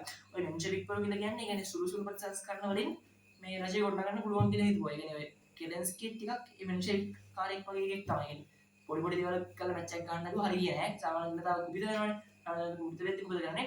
රදලයෝ සෙට් එක අවුලක් නැතුව ඉන්නවනේ තාම ෂේප් එකේ. කෙලෙන්ස්කි මොකද කරේ? කෙලෙන්ස්කි රදලයෝ මේ එක පොඩ්ඩක් ලං වෙලා කරදරන්න පටන් ගත්තා. ඒකත් එක සාමාන්‍ය ජනතාවගේ බලාපොරොත්තු සියල්ලම නැතරම නැති වෙලා යනවා. ඉතින් බලාපොරොත්තු සියල්ලම බෙදලා ගිහිල්ලා ඒ තත්ත්වයට වුණාට පස්සේ ජනතාව මොකද කරන්නේ? ජනතාව ආපහු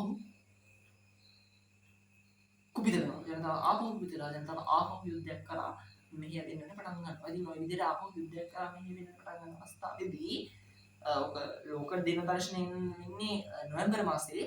දැන් එයාලගේ දින දර්ශනය ඔක්තෝබර් මාස දර්ශනය නිසා අපි තාමත් කියන්නේ ඔක්තෝබර් විප්ලවය කියලා. 1917ම යද්දී ඔක්තෝබර් මාසයේ හරියට නම් නොවැම්බර් මාසයේ ඔක්තෝබර් මාසයේ කියලා කියන්නේ විප්ලවය තියෙනවා. ඉතින් ඔය විප්ලවයේ වෙද්දී මේ අපේ කවුද අපි ලියෝන් ට්‍රොට්ස්කි වගේම V.I. ලෙනින් ඔය කට්ටිය මේ පොඩි මේ මැච් එකක් ගහලා දිනවා. ඒ කියන්නේ අර එයාලා තැනින් තැන පොඩි මේ එයාලගේ සහායට ගන්න පුළුවන් විදිහේ පොඩි අර ආයතන වගේ කියන්නේ තැනින් තැන පොඩි සමිති වගේ එයාලා මේ රටේ තැන් තැන් හදලා තිබ්බා.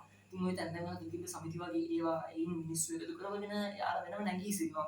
අර නැගී සිටින්න වෙලා ඔය මේ ලියෝන් නෙමෙයි ලෙනින් කියන ප්‍රකාශය කරන්නෙත් ඔන්න ඔය අවස්ථාවේදී මේ අවස්ථාවේදී බලය අල්ලානකොට ඉතිහාසයට සමානව වෙනවා කියලා. ඊට පස්සේ කොහොමද ගල්ලා යාලා මිනිස්සුත් එක්ක එකතු වෙලා එයා රට බාර ගන්නවා. කියන ස්කියු බලලා දාලා මිලිටරිතුරුක බෝල්ෂෙවිකුන්ගේ පක්ෂය රජය මේකෙන් පත් වෙනවා. ඉතින් පත් වුණාට පස්සේ යාලා කොමියුනිස්ට් පක්ෂය කියලා නම වෙනස් කරගන්නවා. ඊට පස්සේ යාලා සමාජවාදී කියන දේශපාලන දර්ශනය රටතුරු ක්‍රියාත්මක කරනවා. එතකොට එයාලා අලුතෙන් ඇති කරන වෙනස්කම් ගැන කිව්වොත් එහෙම එයාලා මේ ගොඩක් වෙලාවට කරන්නේ අර ඔය කියනවා වගේ මේ කියන්නේ මුලින්ම මේ කරන දේ තමයි අර යුද්ධය අවසන් කරන එක. නැත්නම් පණ ඇත්ත යුද්ධ කළා මේ පරාදලා නෙඩි මේකෙන් නම් ආපහු මරා ගන්න යනවනේ. යුද්ධය කරන්නේ නැතුව යුද්ධය එතනින් ඉවර කරලා දානවා නෑ මොකද නෑ යුද්ධ කරන්න කියලා. යා යුද්ධය ඉවර කරලා සාමය කියනවා. ඒතර දැන් සෙබ්‍රොන් ඩාෂ්විට් සාමය කියන එක දෙන්න ලැබෙනවා. ඊට පස්සේ පෞද්ගලික ඉඩම් අයිතිය අහෝසි කරලා මුලින්ම හැමෝටම පොදුවේ ඉඩම් වලට අයිතියක් දෙනවා. පොදුවේ වගා ගන්න පුළුවන් විදිහේ ඒ විදිහේ පොදු අයිතියක් ලබා දෙනවා මේ ගොවීන්ට. එතකොට අර ගොවීන්ට තිබ්බ ඉඩම් ප්‍රශ්නෙත් එකකින් විසඳලා යනවා. ඊට පස්සේ මොකක්ද කරන්නේ? ඊට පස්සේ මේ කර්මාන්ත ශාලා ගමනාගමනය ඔය වගේ අර පොදු සේවාවන් ටිකක් ජනසතු කිරීමේ දේවල් ටිකක් දියත් කරනවා. ඊට අමතරව තව මේ මෙයාර මේ සභා වගේක් පිරවනවා. ඒවට කියන්නේ සෝවියට් සභාව. කියන්නේ සෝවියට් සභා පදනමක් මත තෝරාගත් නිලධාරී මණ්ඩලයක් තමයි ඉතින් පත් කරන්නේ. කියන්නේ පාලනයට පත් කරන්නේ සෝවියට් සභා පදනම මත තෝරාගත් නිලධාරී මණ්ඩලයක්. සෝවියට් සභා කියලා කියන්නේ අර මම කලින් කිව්ව රටේ පුරා යාර තැන් තැන් පිටුපු සමිති සංගම් වගේ වල තමයි සෝවියට් සභා කියලා කියන්නේ. සෝවියට් සභා පදනම මතින් තමයි නිලධාරී පිරිසක් තෝරගන්නේ. කියන්නේ දැන් ගොවීන්ගේ ප්‍රශ්න විසඳන්න ගොවියෙක් මෙතෙන්ට ඇවිල්ලා නායකත්වය දෙනවා වගේ එකක් ගොවියෙක්ම ඇවිල්ලා ගොවීන්ගේ ප්‍රශ්න විසඳනවා වගේ සීන් එකක් තමයි උතනදී කියන්නේ. ඊට පස්සේ අපිට ආපහු කතා කරන්න තියෙනවා මේ පොඩි අර වාක්‍ය දෙකක් සමාජවාදී දර්ශනය ගැන. සමාජවාදී දර්ශනයේදී කියන්නේ පෞද්ගලික දේවල් වලට වඩා පොදු දේවල් වලට මුල් තැන දෙන එක. හැමෝටම කියන්නේ සමාන දක්ෂතාවය තියෙනවා මොන වෙලට දිනු වෙන්න පුළුවන්. ඒ වගේ සමාන අයිතිවාසිකම් දෙන එක. ඒ කියන්නේ හැමදේම ජනතාවට කියන එක කියන්නේ හැමදේම පිළිබඳ පොදු මතයක් ඉදිරිපත් කරනවා වගේ එකක් තමයි මේකද කියන්නේ. ඔයාලට විස්තර කරන්න අවුද කියන නිෂ්පාදන බල සමානව දෙවියාම සමාජයේ සම්පත් වල පොදු අයිතිය පිළිගැනීම හැමෝටම කුසලතාවය කියන සමාන අවස්ථා පුද්ගල අවශ්‍යතාවයට වඩා පොදු දියුණුවට අසාධාරණ සමානතාවය නැතරම් නැති කරන්න ඕනේ. ඒ වගේම පන්ති විෂමතා රහිත සැබට සහෝදරත්වයෙන් සම්පන්න සමාජයක් තමයි මෙන්න මෙයාලා කියන්නේ. මම ඔයගොල්ලෝත් එක පස්සේ ඔය ඇමරිකානු විප්ලවයෙන් පස්සේ මේ ඇමරිකාව ස්වාධීන රටක් විදිහට වෙනවා. ඊට පස්සේ මේ බෝල්ෂෙවික්ලගේ පක්ෂයෙන් රුසියාව ස්වාධීන රටක් විදිහට වෙනවා. ඊට පස්සේ ඔය පස්සේ කාලේ ඔය සීතල යුද්ධයක් කියම යන්නේ කියන්නේ. සමාජවාදය වෙනුවෙන් නැගිසිටින රුසියාව ඇමරිකාව තරවාදය වෙනුවෙන් නැගිසිටිලා ඒ දෙවල් අතර පොඩි සීතල යුද්ධයක් කියලා එකක් යන්නේ ඔන්න ඔය කාලෙදී තමයි. ඉතින් රුසියානු විප්ලවයට අපිට කතා කරන්න තියෙන්නේ ඔන්න ඔය වගේ කාරණා ටිකක්. දැන් මම අර කිව්ව විශේෂ කොටසට යන්න.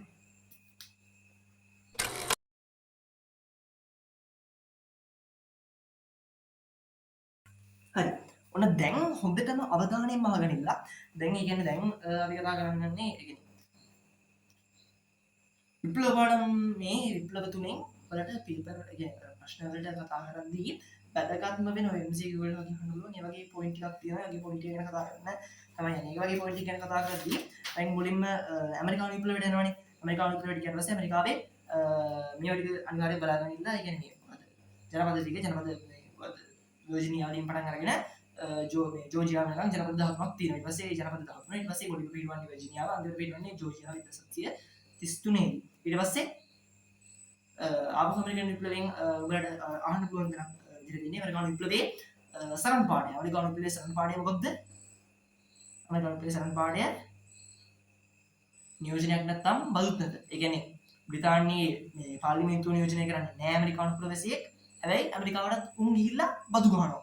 එතකොට හරිනේ ඇමරිකානු ජනපදවලින් මිනිස්සුන්ට බදු ගහන්න බෑනේ.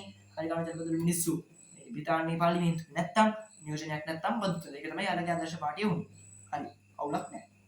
ඊට පස්සේ ඇමරිකානු විප්ලවයට බලපු හේතු ගැන කතා කරන්න ගියා. ඊපස්සේ ඇමරිකානු විප්ලවයට බලපු හේතු මොනවද?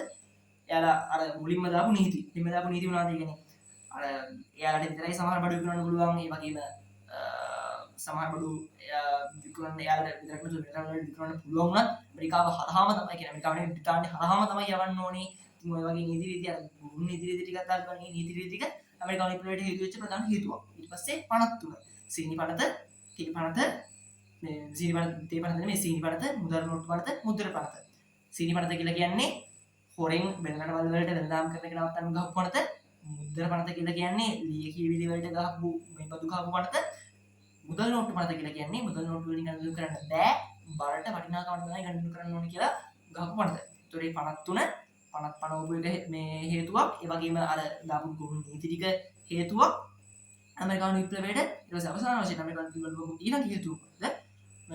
ඊළඟ හේතුව තමයි ඇමරිකානු පුරවැසියන් කියන්නේ ඇමරිකානු ජනපද වාසීන් ගෙන ගියපු සාධාරණ විරෝධතා මර්ධනය කරපු එක. ඒ කියන්නේ ඔය දැන් බෝස්ටන් වලදී එක විරෝධතාවයකදී 5 දෙනෙක් වෙඩි ඝාතනය කරනවා. ඊට පස්සේ බෝස්ටන් තේසාදය වගේ අවස්ථාවලින් පස්සේ ඒ රටවල තිබ්බ ව්‍යවස්ථා ඒ පැතිවල තිබ්බ ව්‍යවස්ථාදායක සභාව විසිරුවා හරිනවා. ඊට පස්සේ සමහර ප්‍රදේශවල මේ ආණ්ඩුක්‍රම ව්‍යවස්ථා ප්‍රතිසංවිධානය කරනවා කියලා තියෙනවා.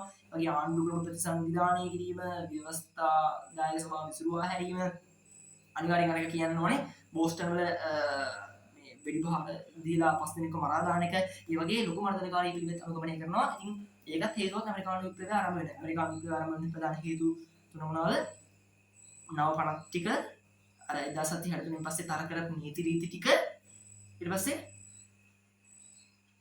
පනත් ටික 1763 පස්සේ තර කරපු නීති රීති ටික ඊට පස්සේ අර කිව්වා වගේ සාධාරණ සරණ මර්ධනය කරපු එක. සාධාරණ සරණ මර්ධනය කරපු එක 1763 පස්සේ තර කරපු නීති ටික අලුත් 50 ටික තර කරපු නීති ටික මේ සාධාරණ සරණ මර්ධනය කරපු එක. යෝජනයක් නැත්තම් බදුත් නැත. ඊට පස්සේ මේ ඇමරිකානු විප්ලවයේ වීරය වගේ ඉන්නේ කවුද? ඇමරිකානු විප්ලවයේ වීරය වගේ ඉන්නේ ජෝර්ජ් වොෂින්ටන්. පස්සේ ජනාධිපති වෙන්නේ එයා. ඊට පස්සේ ඇමරිකානු විප්ලවයේ දුෂ්ටය වගේ ඉන්නේ කවුද? කියන්නේ 50ත් එහෙම පටන් ගත්තේ කවුද? ප්‍රධාන කැමති ජෝර්ජ් ග්‍රැන්විල්. ප්‍රධාන කැමති ජෝර්ජ් ග්‍රැන්විල් තමයි මේ ඇමරිකානු විප්ලවයේ දුෂ්ටය වගේ ඉන්නේ වීරය වගේ ඉන්නේ ජෝර්ජ් වොෂින්ටන්. ඊට පස්සේ ඇමරිකානු විප්ලවයේ ඇතිවෙද්දී ඇමරිකානු විප්ලවයේ ප්‍රධාන සිද්ධි මොනවද කියලා ගොත් එහෙම ඇමරිකානු විප්ලවයේ ප්‍රධාන සිද්ධිය තමයි මොකක්ද? ඇමරිකානු විප්ලවයේ ප්‍රධාන සිද්ධිය බෝස්ටන් තේසාදය. බෝස්ටන් තේසාදය තමයි ඇමරිකානු විප්ලවයේ ප්‍රධානතම වැදගත්ම මේ සිද්ධිය. ඊට පස්සේ ඇමරිකානු විප්ලවයේ ප්‍රතිඵල ගැන කතා කරද්දී ඇමරිකානු විප්ලවයේ ප්‍රධාන ප්‍රතිඵලය මොකක්ද? අපිට මතක් කියන ලේසි මේක. ඇමරිකා එක්සත් ජනපදය නම් ස්වාධීන රාජධානිය ස්වාධීන අධිරාජ්‍ය බිහි වෙනවා. ඇමරිකා එක්සත් ජනපදය බිහි වෙනවා. ඊට පස්සේ ලෝකයේ පළවෙනි ලිඛිත සංධීය ආණ්ඩුක්‍රම ව්‍යවස්ථාව. මොකක්ද කියලා අහන්න පාවා. ඒක පාඩම් කරගෙන කඩවණක් කරගෙන ලෝකයේ ප්‍රථම ලිඛිත සංධීය ආණ්ඩුක්‍රම ව්‍යවස්ථාව බිහි වෙනවා. ඊට පස්සේ ලෝකේ පුරාම නිදහස පිළිබඳව අදහස් ව්‍යාප්ත වෙනවා. ලෝකේ පුරාම නිදහස පිළිබඳව අදහස් පැතිරෙන්න පටන් ගන්නවා. හරිනේ. ලෝකේ පුරාම නිදහස පිළිබඳව අදහස් පැතිරෙන්න පටන් ගන්නවා. ඒ වගේම ලෝකයේ මේ පුරාම අදහස් පැතිරෙන්න පටන් ගන්නවා. ලෝකයේ ප්‍රථම ලිඛිත සංධීය ආණ්ඩුක්‍රම ව්‍යවස්ථාව බිහි වෙනවා. ඇමරිකා එක්සත් ජනපදය බිහි වෙනවා. ඇමරිකා එක්සත් ජනපදය බිහි වෙනවා. ලෝකයේ ප්‍රථම ලිඛිත සංධීය ආණ්ඩුක්‍රම ව්‍යවස්ථාව බිහි වෙනවා. ලෝකේ පුරාම නිදහස පිළිබඳව ආකල්පය වර්ධනය වෙනවා. හරිනේ. මේ පොයින්ට් වල ලියනවා. මොකද්ද? ඇමරිකානු විප්ලවයේ ප්‍රතිඵල. ඇමරිකානු විප්ලවයේ සරණ පාඩය යෝජනයක් නැත්නම් බදුත් නැත. නායකයා ජෝර්ජ් වොෂින්ටන්, දුෂ්ටයා ජෝර්ජ් ග්‍රැන්විල් විධානය අගමැති බදු දාපු එක. ඊට පස්සේ මේ හේතු අලුත් පනත් ටික මර්ධනය කරපු එක. ඒ වගේම තර කරපු නීති ටික. හරිනේ. කොච්චර තමයි ඇමරිකානු විප්ලවයට කතා කරන්නේ. ඊට පස්සේ අපි යනවා ප්‍රංශ විප්ලවයට. හරි. ප්‍රංශ විප්ලවයට ගියාට පස්සේ ප්‍රංශ විප්ලවයේ යටතේ අපිට කතා කරන්න පුළුවන්. ප්‍රංශ විප්ලවයේ දැන් ඇමරිකානු විප්ලවයේ ප්‍රධාන හේතු තුනයි තිබෙන්නේ. රුසියානු විප්ලවයේ තිබුණා මෙන්න හේතු තුනයි. ප්‍රංශ විප්ලවය ගැන කතා කරනවා. හේතු කතා කරනවා අපි කොටස් හතරකින්. ඒ කියන්නේ ප්‍රංශ විප්ලවයෙන් ප්‍රංශ විප්ලවයේ බලපෑපු හේතු ගැන ප්‍රශ්නයක් අහද්දී ඔබෙන් අහන්න පුළුවන්. කියන්නේ ප්‍රංශ විප්ලවයට බලපෑපු දේශපාලන හේතු මොනවාද? ප්‍රංශ විප්ලවයට බලපෑපු සමාජ හේතු මොනවාද? ප්‍රංශ විප්ලවයට බලපෑපු දාර්ශනික මතවාද මොනවාද? ප්‍රංශ විප්ලවයට බලපෑපු ආර්ථික හේතු මොනවාද? ප්‍රංශ විප්ලවයට බලපෑපු දේශපාලන හේතු මොනවාද? රජ්ජුරුවෝ අධික සුඛෝපභෝගී දිවියක් ගත කළා. එයාගේ බිසවත් එක්ක ඒ වගේ ලොකු සුඛෝපභෝගී දිවියක් ගත කළා. ඒ වගේම බැස්ටිල් බන්ධනාගාරයේ සංකේතයක් කියලා කිව්වේ රජ්ජුරුවන්ගේ දේශපාලන හතුරන් පෞද්ගලික හතුරන් මැඩපවත්වන්න නීතිය අයුතු විදිහට පාවිච්චි කළා. ඒ වගේම අර ඉන්ටෙන්ඩන්ට් වගේ අර ආරම්භන නිලධාරීන් දාලා වැඩේ ගොඩ දාන්න හැදුවට හරි ගියේ නෑ. ප්‍රාදේශීය පාලනයේ විදිහට වැඩිලා රජු සහ මහජනතාව අතර සම්බන්ධතාවය දුරස්. රජුගේ අධික සුඛෝපභෝගී ජීවිතය, ඒ වගේම රජු සහ මහජනතාව අතර සම්බන්ධතාව දුරස් වීම, ඒ වගේම රජු තමන්ගේ පෞද්ගලික මේ ප්‍රශ්න සඳහා නීති අයුතු විදිහට පාවිච්චි කරපු එක. දේශපාලන හේතු තුනයි. ඊට පස්සේ දාර්ශනික මතවාද පැත්තට ගියොත් එහෙම රූසෝ ලියන්නේ සමාජ සම්මුතිය කියන පොත. ඊට පස්සේ වෝල්ටෙයාර් ලියන්නේ නෑ. වෝල්ටෙයාර් කියන්නේ ස්වාධීන මත ප්‍රකාශ කිරීමේ අයිතිය. ඒ කියන්නේ පල්ලියේ ඒකාධිපතිත්වය ආධිපත්‍ය විවේචනය කිරීමක් තමයි වෝල්ටෙයාර් කරන්නේ. යා ග්‍රන්ථයක් ලියන්නේ නෑ. ඒ ස්වාධීන මත ප්‍රකාශ කිරීමේ අයිතිය කියනවා. රූසෝ සමාජ සම්මුතිය රචනා කරනවා. රූසෝ සමාජ සම්මුතිය රචනා කරලා රූසෝ කියන්න try කරන්නේ පාලකයා අපි වෙනුවෙන් හරියට සේවය තමන්ගේ ඉටු කරන්නේ නැත්නම් අපිට එයාව පන්නන්න හැකියාවක් තියෙනවා. පන්නමු කියලා නෙමෙයි කියන්නේ. පන්නන්න හැකියාවක් තියෙනවා කියලා තමයි රූසෝ කියන්නේ. ඊට පස්සේ මොන්ටෙස්කියු කියන්නේ නීතියේ සාරය කියන ග්‍රන්ථය රචනා කරලා ඉවර වෙලා ඔහු කියන්නේ මොකක්ද මේ ඩයලොග් කියනවා අර අපි ඉතිහාසයේ මේ 10 වසරේදී ඉගෙන ගන්න කැලල ඒ කියන්නේ රජය කිව්වට පස්සේ ඒක කොටස් තුනකට බෙදෙන්න ඕනේ. ව්‍යවස්ථාදායකයේ විධායකයේ අධිකරණය කියන කොටස් තුනකට බෙදෙන්නේ නැත්තම් ඒක හරියන්නේ නැහැ. එහෙම බෙදුන්නේ නැත්තම් ඒකාධිපතිත්වයක් බිඳිනවා. ඒකාධිපතිත්වය බිඳින්නේ නම් ඒ විදිහට රජය කොටස් තුනකට බෙදන්න ඕනේ. නීති සම්පාදනය කිරීම, නීති ක්‍රියාත්මක කිරීම සහ යුක්තිය පසුබැලීම. ව්‍යවස්ථාදායකයේ විධායකයේ අධිකරණය. එතකොට තමයි දාර්ශනික මතවාද. ඊට පස්සේ මොනවද මෙන්න මේ ප්‍රංශ විප්ලවයට බලපාපු දාර්ශනික මතවාද කතා කළා. අපි දේශපාලන හේතු කතා කළා, ආර්ථික හේතු. ආර්ථික හේතු ගැන කතා කළොත් එහෙම මෙන්න මේ ප්‍රංශ විප්ලවය ප්‍රංශයේ යුද්ධ දෙකකට මුහුණ දුන්නානේ. ඒ කියන්නේ ප්‍රංශය මේ බ්‍රිතාන්‍යයත් එක්ක තිබ්බ 7 අවුරුදු යුද්ධයක් තිබ්බා. ඔය 7 අවුරුදු යුද්ධය මේ නිමා කරලා නෑ. ඉතින් ඔන්න 7 අවුරුදු යුද්ධය නිමා කරද්දී අවුරුදු 7ක් යුද්ධ කරලා ඉවරලා යනකෝ උන්ට ඒ කියන්නේ ගහලා මේ දැන් ඒ කියන්නේ ගොඩක් මහන්සි ඇතිනේ. ඒ වගේ යාට ලොකු වියදමක් ගිහලා තිබ්බා දැන්. ඒකෝට එතනදී ලොකු ආර්ථික අඩාවැඩීමක් සිද්ධ වෙනවා. ඒ වගේම නිකන් ඉන්න බැරුව ඇමරිකානු විප්ලවය අන්තිමට ගිහලා උදව් කරන්න යනවානේ. ඇමරිකානුන්ට උදව් කරන්න යනවා බ්‍රිතාන්‍යයත් එක්ක තිබ්බ ඇරියස් එකට. ඉතින් මේ ඒකත් එක්ක ඔන්න බ්‍රිතාන්‍යයත් එක්ක තිබ්බ ඇරියස් එකට ඇමරිකානු විප්ලවයට උදව් කරන්න යාම බ්‍රිතාන්‍යයත් එක්ක තිබ්බ මේ 7 අවුරුදු යුද්ධය. ඒ කියන්නේ හේතු දෙක, ඒ කියන්නේ යුද්ධ දෙකකින් දා යාට ආර්ථික වශයෙන් ලොකු පාඩුවක් සිද්ධ වෙනවා. ඒ වගේම රජුවා අර මේ අධික සුඛෝපභෝගී ජීවිතයකද කරන්නේ වෙර්සස් මාලිගාව වගේ අනම්මනම් හදාගෙන ඔන්න ඔය වගේ හදාගෙන ගත කරපු ජීවිතයක් දුක් වේදමක් යනවා. ඊට පස්සේ අනෙක් කාරණාව තමයි මේ මිනිස්සු විශ්වාස කරනවා මේ රට බංකොලොත් වෙලා කියලා. කියන්නේ මිනිස්සු ආයෝජන කරන්න බයයි රට බංකොලොත් වෙලා කියලා. උන් ඉල්ලනවා නිර්බාධකවාදී රජය. නිර්බාධකවාදී කියලා කිව්ව මොකක්ද? රජයේ මැදිහත්වීම අඩු, පෞද්ගලික අංශයේ මැදිහත්වීම මේ වැඩි. දැන් මතක නැහැ කියන්නේ පා කන පැලෙන්න දෙන්නේ. කාර්ය විප්ලවය තමයි කියන්නේ. කාර්ය විප්ලවයේදී මේ නිර්බාධකවාදී කියන්නේ පෞද්ගලික අංශයේ මැදිහත්වීම වැඩි, රජයේ මැදිහත්වීම අඩු ආර්ථික ක්‍රමයක් මිනිස්සු වෙනවා. ඉතින් අන්න ඒ වගේ මිනිස්සු මේ ආර්ථික ගැන විශ්වාසයෙන් බින්දා මිනිසුන්ගේ බිඳලා තිබ්බේ. ඒ වගේම රජුගේ සුඛෝපභෝගී ජීවිතයට මේ ගියා. ඒ වගේම මොකද යුද්ධ වලට ගියා. ඒක තමයි මේ ආර්ථික හේතු මේ විප්ලවය ඇති වෙන්නේ. ඊට පස්සේ අපි කතා කරන සමාජ හේතු ගැන ගත්තාම රදරයන්ට තිබ්බ අසීමිත බලයක්. ඕනම දැනක දඩයන් කරන්න පුළුවන්, ගොවීන්ගෙන් බදු වැය කරගන්න පුළුවන්, රජයට බදු නොගෙව ඉන්න පුළුවන්. ඒ වගේම මේ ගොවීන්ට පොඩි පොඩි සේවා සපයලා ලොකු ගණක් අය කරගන්න පුළුවන්. පොඩි පොඩි සේවා ගොවීන්ට දීලා ලොකු ගණක් අය කරගන්න පුළුවන්. ගොවීන්ගෙන් බදු ගන්න පුළුවන්. රජයට බදු ගෙවන්නේ නැතුව ඉන්න පුළුවන්. ඕනම දෙයක දඩයන් කරන්න පුළුවන්. ඒක මානවාසීනේ. ඉතින් ඊට පස්සේ මධ්‍යම පන්තිය. මධ්‍යම පන්තියට තිබ්බ දුක්ඛිත තත්ත්වය. උන්ට ඉගෙන ගන්නත් පුළුවන්. උන්ට සල්ලිත් තියෙනවා. හැබැයි සල්ලි උගත්කමයි දෙකම තිබ්බට උන් රදලියෝ නෙමෙයි හින්දා උන්ට රජයේ රැකියාව හම්බ වෙන්නේ නැහැ. ඒ කියන්නේ උපත අනිත් ඔක්කොම වඩා වැදගත් වගේ ලයින් එකක් එතනදී පෙන්වන්න උත්සාහ කරනවා. අන්න එතකොට ඒ කාරණාවත් එක්ක කොච්චර උගත් වුණත් මධ්‍යම පන්තිකයන්ට රජයේ රැකියාවක් හම්බුන්නේ නැහැ. උන් හිටියේ දුක්ඛිත තත්ත්වයක. ඊට පස්සේ මේ ලස්සනම කතාන්දරේ නෙමෙයි දුක්ඛම කතාන්දරේ තමයි 92ක් විතර ජනතාව රටේ ගොවියෝ. හැබැයි 92ක් විතර ජනතාව රටේ ගොවියෝ වුණාට එයාලට තිබ්බේ අර දෙගොල්ලන්ටම නැති ඉතාමත් අවාසනාදායක තත්ත්වයක්. එයාලට ජීවිතයකට ගහගන්න එදිනෙදා ජීවිතේ කන්න බොන්න ඒ ටික ඒ රෝල් එක ගන්න එයාලට මාර ගේමක් දෙන්න සිද්ධ වුණා. ඉතින් ඒක තමයි මේ සමාජීය පැත්තෙන් ගත්තාම මේ කියන්නේ සමාජ හේතු වලින් මේ අපි කතා කරන්න පුළුවන් හේතු තුන. ඒ කියන්නේ වැඩිපුර හිටපු ගොවි ජනතාව ඉතාමත් දුක්ඛිත තත්ත්වයක්. ඒ වගේම උගත්කම් ධනෙන් ඉස්සරහට වෙන්න හිටපු මධ්‍යම පාන්තිය එයාලගේ උගත්කමට ධනයට සාධාරණයක් ඉෂ්ට වෙන්නේ නැහැ. අසාධාරණ ලක් වෙච්ච නිසා. ඊට පස්සේ කවුද අපි මේ රදලයොන්ට ඉතාමත් අසීමිත ආකාරයේ බලයක් තිබ්බා. හරිනේ. සමාජ හේතු තුන රදලයන්ට තිබ්බ අසීමිත බලය, මධ්‍යම පාන්තිකයන්ට තිබ්බ සාධාරණය, ගොවීන්ට තිබ්බ සාමාන්‍ය ජනතාවට තිබ්බ අර දුක්ඛිත තත්ත්වය. ඊට පස්සේ දේශපාලන හේතු, රජුගේ මේ සුඛෝපභෝගී ජීවිතය, දේශපාලන සතුරන් මැඩ පැවැත්වීම, ඒ වගේම කියන්නේ රජු පාවිච්චි කරපු එක. ඊට පස්සේ මේ මොකක්ද මේ රජු සහ මහජනතාව අතර සමානතාව දුරස් වෙච්ච එක. ඊට පස්සේ ආර්ථික හේතු මහජනතාව මේ කියන්නේ ආර්ථිකය පිළිබඳව තිබ්බ විශ්වාසය අයින් කරගත්තා. යුද්ධ වලට ලොකු ගාණක් ගියා, සුඛෝපභෝගී ජීවිතයට ලොකු ගාණක් ගියා. දාර්ශනික මතවාද තුන රූසෝ සමාජ සම්මුතියෙන් කිව්වා තුනකට කැඩෙන්න ඕනේ කියලා. මොන්ටෙස්කියු තුනකට කැඩෙන්න ඕනේ කියලා නේ. මේ රූසෝ සමාජ සම්මුතියෙන් කියන්නේ මේ කරන්න නැත්නම් පාලකයා අපිට සේවය කරන්න නැත්නම් අපි පාලකයාව පන්නන්න ඕනේ කියලා රූසෝ කියන්නේ. සමාජ සම්මුතිය රූසෝ පාලකයාව පන්නන්න ඕනේ ඌ සේවය කරන්නේ නැත්නම්. මොන්ටෙස්කියු සමාජ සම්මුතිය කියන්නේ මොකක්ද? මොන්ටෙස්කියු සමාජ සම්මුතියෙන් කියනවා ව්‍යවස්ථාදායකයේ විධායක අධිකරණයකට තුනකට කැඩෙන්න ඕනේ නැත්නම් ඒකට පාලනයක් දී වෙනවා. බෝල්ටෙයාර් කියනවා ස්වාධීනවත් ප්‍රකාශ කරන්න අයිතිය දෙන්න පල්ලියේ ආධිපත්‍ය හරියන්නේ නැහැ. පල්ලි ආධිපත්‍ය අයින් කරන්න ඕන. හරිද? ඒක තමයි හේතුව. එතකොට දැන් ඔය කිව්වා වගේ ප්‍රංශ විප්ලවය ඇති වෙන්නේ ඔන්න වගේ එකක් මත. ඊට පස්සේ ප්‍රංශ විප්ලවයේ මේ තේමා පාඩිය වෙන්නේ මොකද්ද? ප්‍රංශ විප්ලවයේ තේමා පාඩිය වෙන්නේ මේ සමානාත්මතාවය, නිදහස, සහෝදරත්වය. නිදහස, සමානාත්මතාවය, සහෝදරත්වය. කියන්නේ නිදහස ප්‍රංශ විප්ලවයේ අර මේ කියන්නේ අර ප්‍රවීණ දාසයන් දෙන සමාන වල කරන තිබ්බා ඒ වගේ කාරණාවක් තමයි නිදහස කියන්නේ. සමානාත්මතාවය මධ්‍යම පාන්ති කියන තමයි පිළිතුරුම. සහෝදරත්වය හොම එකට ඉන්න ඕනේ කියන අදහස තමයි කියන්නේ.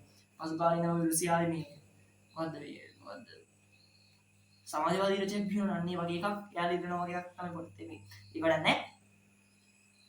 මොකද්ද ආදර්ශ පාඩය කියන්නේ සරන් පාඩය නිදහස සමානාත්මතාවයේ සහෝදරත්වය දේශපාලන හේතු තියෙනවා ආර්ථික හේතු තියෙනවා සමාජ හේතු තියෙනවා දාර්ශනික මතවාද තියෙනවා ඊට පස්සේ මේකේ තියෙන විශේෂ සිද්ධිය තමයි ටෙනිස් පිටියේ දියුරුම තමයි කියන්නේ ලෝකෙත් ආණ්ඩුක්‍රම ව්‍යවස්ථාව වෙනස් කරන්න නැතුව යන්නේ නැහැමයි කියලා ඒ තමයි විශේෂ සිද්ධිය ටෙනිස් පිටියේ දියුරුම ඊට පස්සේ මේ මොකක්ද මෙයාලගේ තිබ්බ මේ වීරයා කවුද මේ වීරයා දුෂ්ටයා කවුද දුෂ්ටයා 16 වෙනි වීරත්වා මාරයන්ට වැටු දුෂ්ටයෙක් ඒ දෙන්න තමයි මේ ප්‍රංශ විප්ලවී දුෂ්ටයා ඊට ප්‍රංශ විප්ලවී වීරයා කවුද ප්‍රංශ විප්ලවී වීරයා ගොඩක් අය මිස්සවා කෙටි ප්‍රශ්නයකට අහන්න තාම මොළේ අහගන්න දුන්නද ප්‍රංශ විප්ලවී වීරයා ලෆායට් නැති නායකයෙක් තමයි ඔය ප්‍රංශ විප්ලවී ජනතාව පොඩ්ඩක් මෙහෙවල ගන්න. ඒක වීරයා ලෆායට් දුෂ්ටයා මාරයන්ට වැටුයි 16 වෙනි ලුයි ඒ කියන්නේ සාර සෙට් එක. මේ සාර නෙමෙයි බුර්බෝන් රාජවංශයේ පාලකයෝ ටික. ඊට පස්සේ රුසියානු විප්ලවයට ගියාට පස්සේ රුසියානු විප්ලවය ඇතුළේ අපි කතා කරන්නේ රුසියානු විප්ලවයේදී මේ රුසියානු විප්ලවයේ ඇති වෙන හේතු ගැන කතා කරද්දී වැඩවසම් සමාජයේ අරමුණ තමයි කියන්නේ රදලයන්ට අසීමිත බලයක් තිබ්බා. හැබැයි රදලයන්ට අසීමිත බලයක් තිබ්බා. උන් මාන විදිහට ජීවත් වුණා. උන්ගේ උපත උසස් උපතක් හින්දා මාන විදිහට මේ ආදලගේ ජීවත් වුණා. ඊට පස්සේ මෙයාලගේ ගොවීන් හිටියා. ගොවීන් ප්‍රවේණි 16න් වගේ කියන්නේ අලගුණන්ටත් වඩා අන්ත තත්ත්වයක් ගොවීන් තිබි ප්‍රවේණි 16න් වගේ වෙලා උන්ට ඉඩම් තිබෙන්නේ නැහැ. උන් ඉඩම් ඉල්ල විරෝධතා කරනවා. උන්ට ඉඩම් නැහැ. බලන්න ඉඩම් නැහැ. ඊට පස්සේ කම්කරු හිටියා. කම්කරුවන්ගේ ජීවන තත්ත්වයේ ගොවීන්ට වඩා චුට්ටක් හරි හොඳයි. හැබැයි කම්කරුවෝ හිටියේ ගොවීන්ටත් වඩා ටික දෙනයි. ගොඩාක් පොඩි පිරිසක් තමයි කම්කරු හිටියේ. ගොවීන් තමයි වැඩි පිරිස උනේ සමාජයේ. එතකොට මේ එයාලට හොඳ තත්ත්වය හොඳුනාට එයාට මේ වැඩක් නැහැ හරියට පොඩි පිරිසක් විතරයි.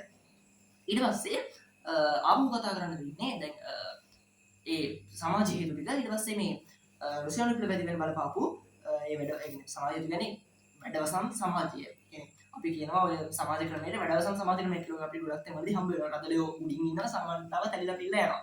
සමානතාව දැන් මේක කම්කරුවොත් ඉන්නවා කම්කරුවේ පොඩ්ඩක් ඉන්නේ පොඩ්ඩක් හරි හොඳ උනාට. ඉතින් ඒක ඒ රුසියානු විප්ලවයේ හේතුවක් තමයි රුසියාවේ තිබ්බ වැඩවසම් සමාජ ක්‍රමය. සාරවලු ගිනිච්ච සාර පාලකයන් විසින් අරගෙන ගියපු වැඩවසම් සමාජ ක්‍රමය.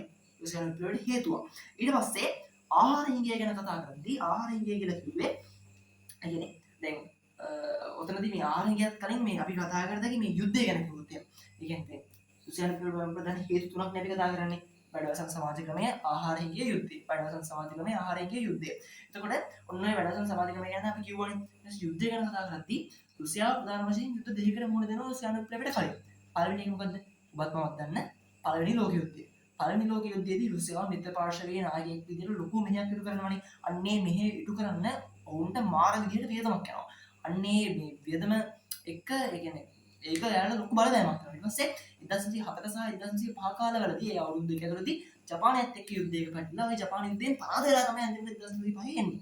ජපාන යුද්ධයෙන් පරාද වුණාට පස්සේ තමයි 1905න් පස්සේ තමයි විප්ලවයේ විප්ලවයක් විදිහට මිනිස්සු තුළ හැඟීමක් ජනක කරලා මේක මෙහෙම පටන් ගැනීම මිනිස්සුගේ හිත් වලින් විප්ලවය පටන් ගන්නෙ 1905 ජපානත් එක්ක යුද්ධ කරලා ආවට පස්සේ. ඒ යුද්ධ ප්‍රධාන හේතුවක් රුසියානු විප්ලවය. යුද්ධයි වැඩවසම් සමාජයයි අන්තිම එක තමයි ඔය ආරංගිය. යුද්ධ වලට ගෝවින් යුද්ධ වලට සෙබළු මද හින්දා කියන්නේ දැන් ජපානත් එක්ක යුද්ධයක් රුසියාව පරාද වෙලා යනවා කියලා කියන්නේ රුසියාව තමන්ගේ උපරිමයේ යුද්ධ වෙනුවෙන් කළානේ.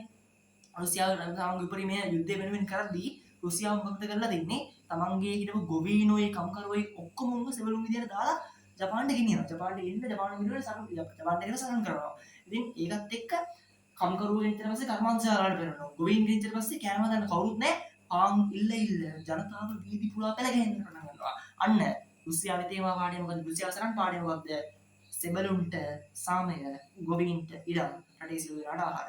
ආහාර ඉඩම් සාමය. ආහාර ඉඩම් සාමය. ඒක තමයි රුසියානු විප්ලවයේ තේමාව. ඉතින් ඊට පස්සේ මේ රුසියානු විප්ලවයේ වීරයා වෙන්නේ අපේ බීఐ රෙනුයි ලියොන් ට්‍රොට්ස්කි. යාලා ගාඩ් මෙච්චක් කරනවා 1917 මාර්තු විප්ලවයක් ඇති වෙනවා 1917 ඔක්තෝබර් විප්ලවයක් ඇති වෙනවා ඒක තමයි විශේෂ අවස්ථා ටික විශේෂ සිද්ධි දෙකක් තියෙනවා රුසියානු විප්ලවයට දෙන්න දාගන්න ඒ දෙක තමයි මේ ඔක්තෝබර් 1යි මාර්තු 1යි මාර්තු 1 කෙලෙන්ස්කී යනවා කෙලෙන්ස්කී කරන්න වෙන්නේ නැහැ කෙලෙන්ස්කී දුර්වලයි එයා ධනවාදීන් එකතු වෙන්න කියලා ජනතාව හොඳටම මේ බලාපොරොත්තු බිඳ වැටගෙන ඊට පස්සේ අරගොල්ලෝ තැන් තැන් වල සෝවියට් මණ්ඩල කියලා ටිකක් මේ කියන්නේ පිහිටෙව්වා මේ ලියෝන් ට්‍රොට්ස්කී මේ වීඅයිල නින්දා කලින්ම ලෑස්ති වෙලාගෙන එයාලා කලින්ම මැච් එකක් ගෙහුවනේ එයාලා මේ ඩුමාවෙන් එහෙම අයින් වෙලා කලින්ම ඩුමාවෙන් අයින් වෙලා ලෑස්ති පිටන හිටියේ ගේමකට ගහන්න මේ බෝල්ෂෙවික්වරු මෙන්ෂෙවික්වරු වගේ නෙමෙයි බෝල්ෂෙවික්වරු ගාන්න ලෑස්තිලා හිටියේ ගේම ගහන්න ඉතින් එයාලා සෝවියට් මේ මණ්ඩල කියලා ඒවා තැනින් තැනින් පිහිටවල කරලා ඒ මිනිස්සුත් එක්ක එකතු ඒ මිනිස්සුන් එකතු කරගන්න ඔක්තෝබර් විප්ලවයට ඔක්තෝබර් විප්ලවයට මිනිස්සු එකතු කරගෙන කෙලෙන්ස්කීවත් පන්නලා දාලා සාර පාලනයත් බිඳ වෙලා එයාලා අලුත් මේ එකක් බිහි කරනවා කියන්නේ එයාලා අලුත් මේ රජයක් මේ බිහි කරලා එයාලා සමාජවාදී ලෝකේ පුරා පතුරවනවා කියන්නේ මේ එයාලා මේ සෝවියට් සභාපතිතුමක් මත නවනිලධාරී පන්තියක් බිහි කරනවා යුද්ධය අවසන් කරනවා සමාජවාදී ව්‍යාප්ත කරනවා දැන් මේ ප්‍රංශ විප්ලවය නම් අපිට දැන් ඔය වගේ ප්‍රතිඵල කතා කරන්න නැහැ ප්‍රතිපක්ෂ විප්ලවය වෙන්නේ නරක දෙයක් නේ ප්‍රංශ විප්ලවය වෙන්නේ මොකද්ද මේ ගෝවින්ද සතුට හම්බ වෙනවා මානව අයිතිවාසිකම් ගැන ප්‍රචාරය වෙනවා නමුත් ප්‍රංශ විප්ලවයෙන් ප්‍රංශයේ මේක බිඳ වැටෙනවා ඉතින් ඔය ටික තමයි ආපහු දැන් මම ඔයාලට මුලින්ම සම්පූර්ණ විස්තරය කියනවා කතන්දරය කියනවා පස්සේ ප්‍රශ්න එන්න පුළුවන් තැන් ටික තමයි ආපහු ඔය විස්තර කළේ ඊට පස්සේ ප්‍රශ්න එන්න පුළුවන් තැන් ටික ආපහු විස්තර කරලා පස්සේ ඕකේනොත් වැදගත්ම පොයින්ට් එක මම ටං කාලා ආපහු අල්ලගෙන කියන්නම් ඔයාලට මතක තියාගන්න පුළුවන් නේද ඉතාමත් වැදගත්ම ටික තමයි දැන් පටන් ගන්නෙ ඉතාමත් අවධානයෙන් අහගෙන ඉන්න මේක හරියට අහගත්තොත් ඔයාලම මේ පාඩම ඕලි වලට යන කලින් තරන්න ඕන දෙයක් නැහැ. හරියට අහගන්න අහගෙන ඉඳලා මැච් එක ගන්න අන්තිමට අනිවාර්යෙන් මයින්ඩ් මැප් එකක් හදන්න try එකක් දෙන්න මතකින් try එකක් මතකින් මයින්ඩ් මැප් එකක් දෙන්න මතකින් මයින්ඩ් මැප් එක හැදුවොත් ඔයාගොල්ලෝ හරි ඔන්න පටන් ගන්නවා රුසියානු විප්ලවය දිනවා ඇමරිකානු විප්ලවය දිනවා ප්‍රංශ විප්ලවය දිනවා මුලින්ම වෙන්නේ ඇමරිකානු විප්ලවය ඊට පස්සේ ප්‍රංශ විප්ලවය ඊට පස්සේ රුසියානු විප්ලවය එතකොට මුලින්ම වෙන්නේ අපි කලින් කිව්වා වගේ ඇමරිකානු විප්ලවය ඊට පස්සේ ප්‍රංශ විප්ලවය රුසියානු විප්ලවයනේ එතකොට ඇමරිකානු විප්ලවයේ තේමා පාඩිය මොකක්ද නියෝජනයක් නැත්තම් බදුත් වෙනවා. ප්‍රංශ විප්ලවයේ තේමා පාඩිය මොකක්ද? සහෝදරත්වයේ සමානාත්මතාවය සහෝදරත්වයේ නිදහස සමානාත්මතාවය සහෝදරත්වයේ ප්‍රංශ විප්ලවයේ තේමා පාඩිය. රුසියානු විප්ලවයේ තේමා පාඩිය මොකක්ද? සාමය ඉඩම් ආහාර. ඇමරිකානු විප්ලවයට බලපාපු හේතු මොනවාද? ඇමරිකානු විප්ලවයට බලපාපු හේතු ඇමරිකානු විප්ලවයට බලපාපු හේතු මොනවාද කියලා කිව්වොත් එහෙනම් ඇමරිකානු විප්ලවයට බලපාපු හේතු අතන කියවලා 1963 පස්සේ කරකරපු බදු ටික. ඊට පස්සේ ජෝර්ජ් ග්‍රැන්විල් පනවපු අලුත් පනත් ටික. සීනි පනත මේ මොනවාද මුද්දර පනත මුදල් නෝට්ටු පනත ඒ වගේ අලුත් පනත් ටික. ඊට පස්සේ 1763 පස්සේ අර කරකරපු කලින් තිබ්බ නීති රීති ටික. වෙන රටවල් එක්ක අඳුන් කරන්න බෑ. මේ කලුල් කරනවා නම් බ්‍රිතාන්‍ය හරහා යවන්න ඕන අනිත් වගේ තර කරපු නීති ටික. අලුත් පනත් ටික. ඊට පස්සේ බෝස්ටන් වලදී 5 දෙනෙක් මරපු එක ප්‍රතිසංවිධානය කරපුවා ආණ්ඩු මේ මොනවාද ව්‍යවස්ථා දේශපාලන විසිරුවා හැරපුවා අනිත් වගේ මර්ධනය කිරීම කරපු ටික. මර්ධනය කිරීම ටික පනත් ටික ඒ වගේම තර කරපු නීති ටික. ඊට පස්සේ රුසියානු විප්ලවයට බලපාපු හේතු මොනවද කියලා කිව්වොත් එහෙම මොනවද හේතු? වැඩවසන සමාජය. වැඩවසන සමාජය කියලා කිව්වේ ගොවින්ට මේ අන්තදුක්ඛිත තත්ත්වයක් තිබ්බ ප්‍රවේදාසය වගේ කම්කරුවන්ට හොඳ වුණාට යාර හිටියේ පොඩ්ඩයි රදරයන්ට මේ අසීමිත බලයක් රජයේ රැකියා තිබ්බා.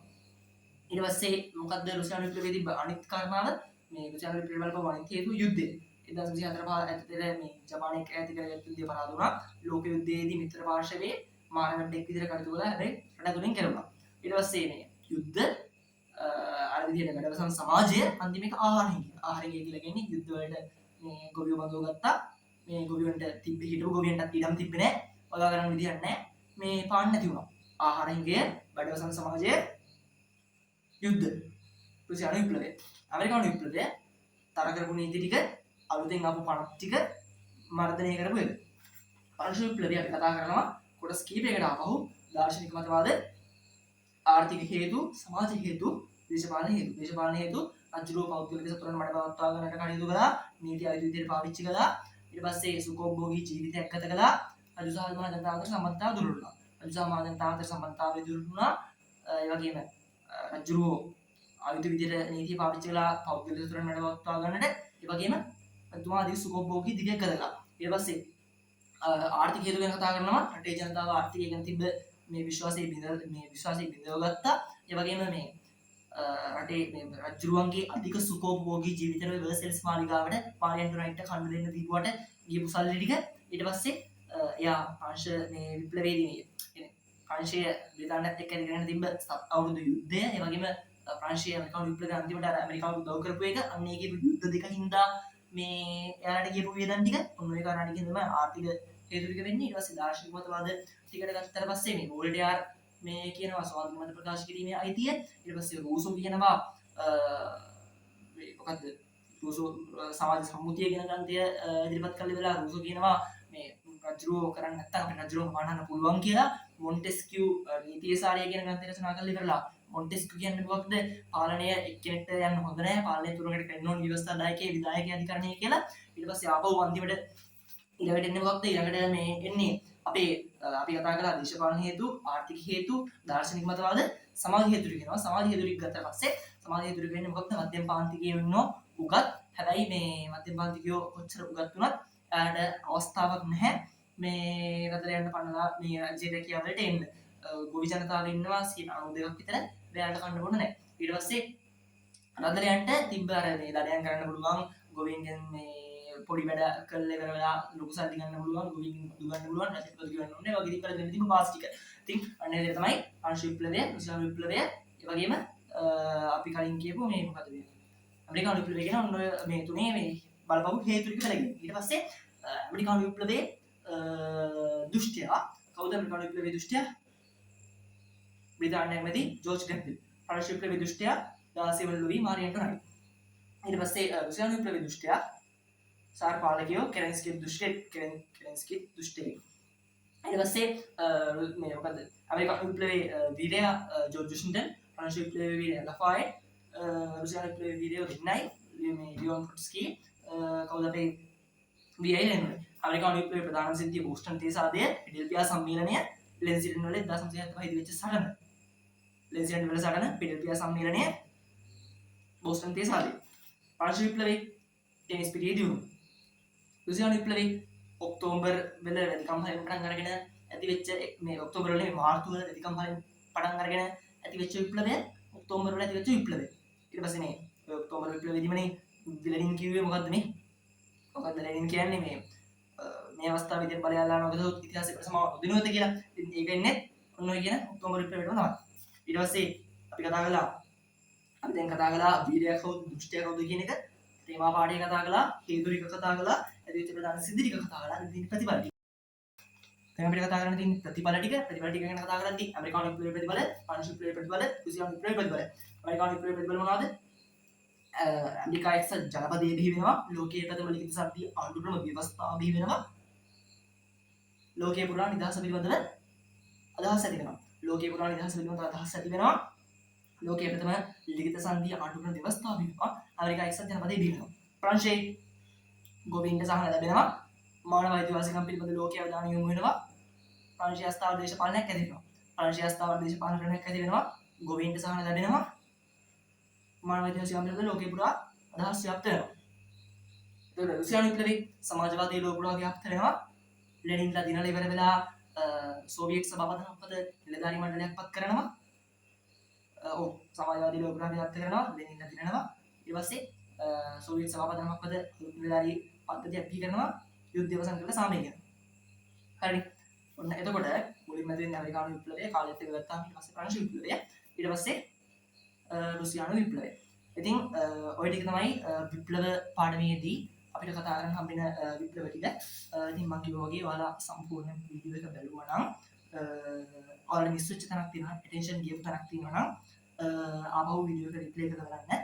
මම මුලින්ම කලේ ඔයාලට කතන්දරයක් විදිහට කියාගෙන ආවා. ඊට පස්සේ කතන්දරයක් විදිහට කියාගෙන ඇවිල්ලා ඉවරලා මම ඊළඟට කලේ මම වීඩියෝ එක කොටස් කරලා දාන්නම්. ඊළඟට ඔයාලට විභාගයේදී ප්‍රශ්න අහන්න පුළුවන් තැන් ටික පොයින්ට් කරලා විස්තර කරලා එකපාරක්.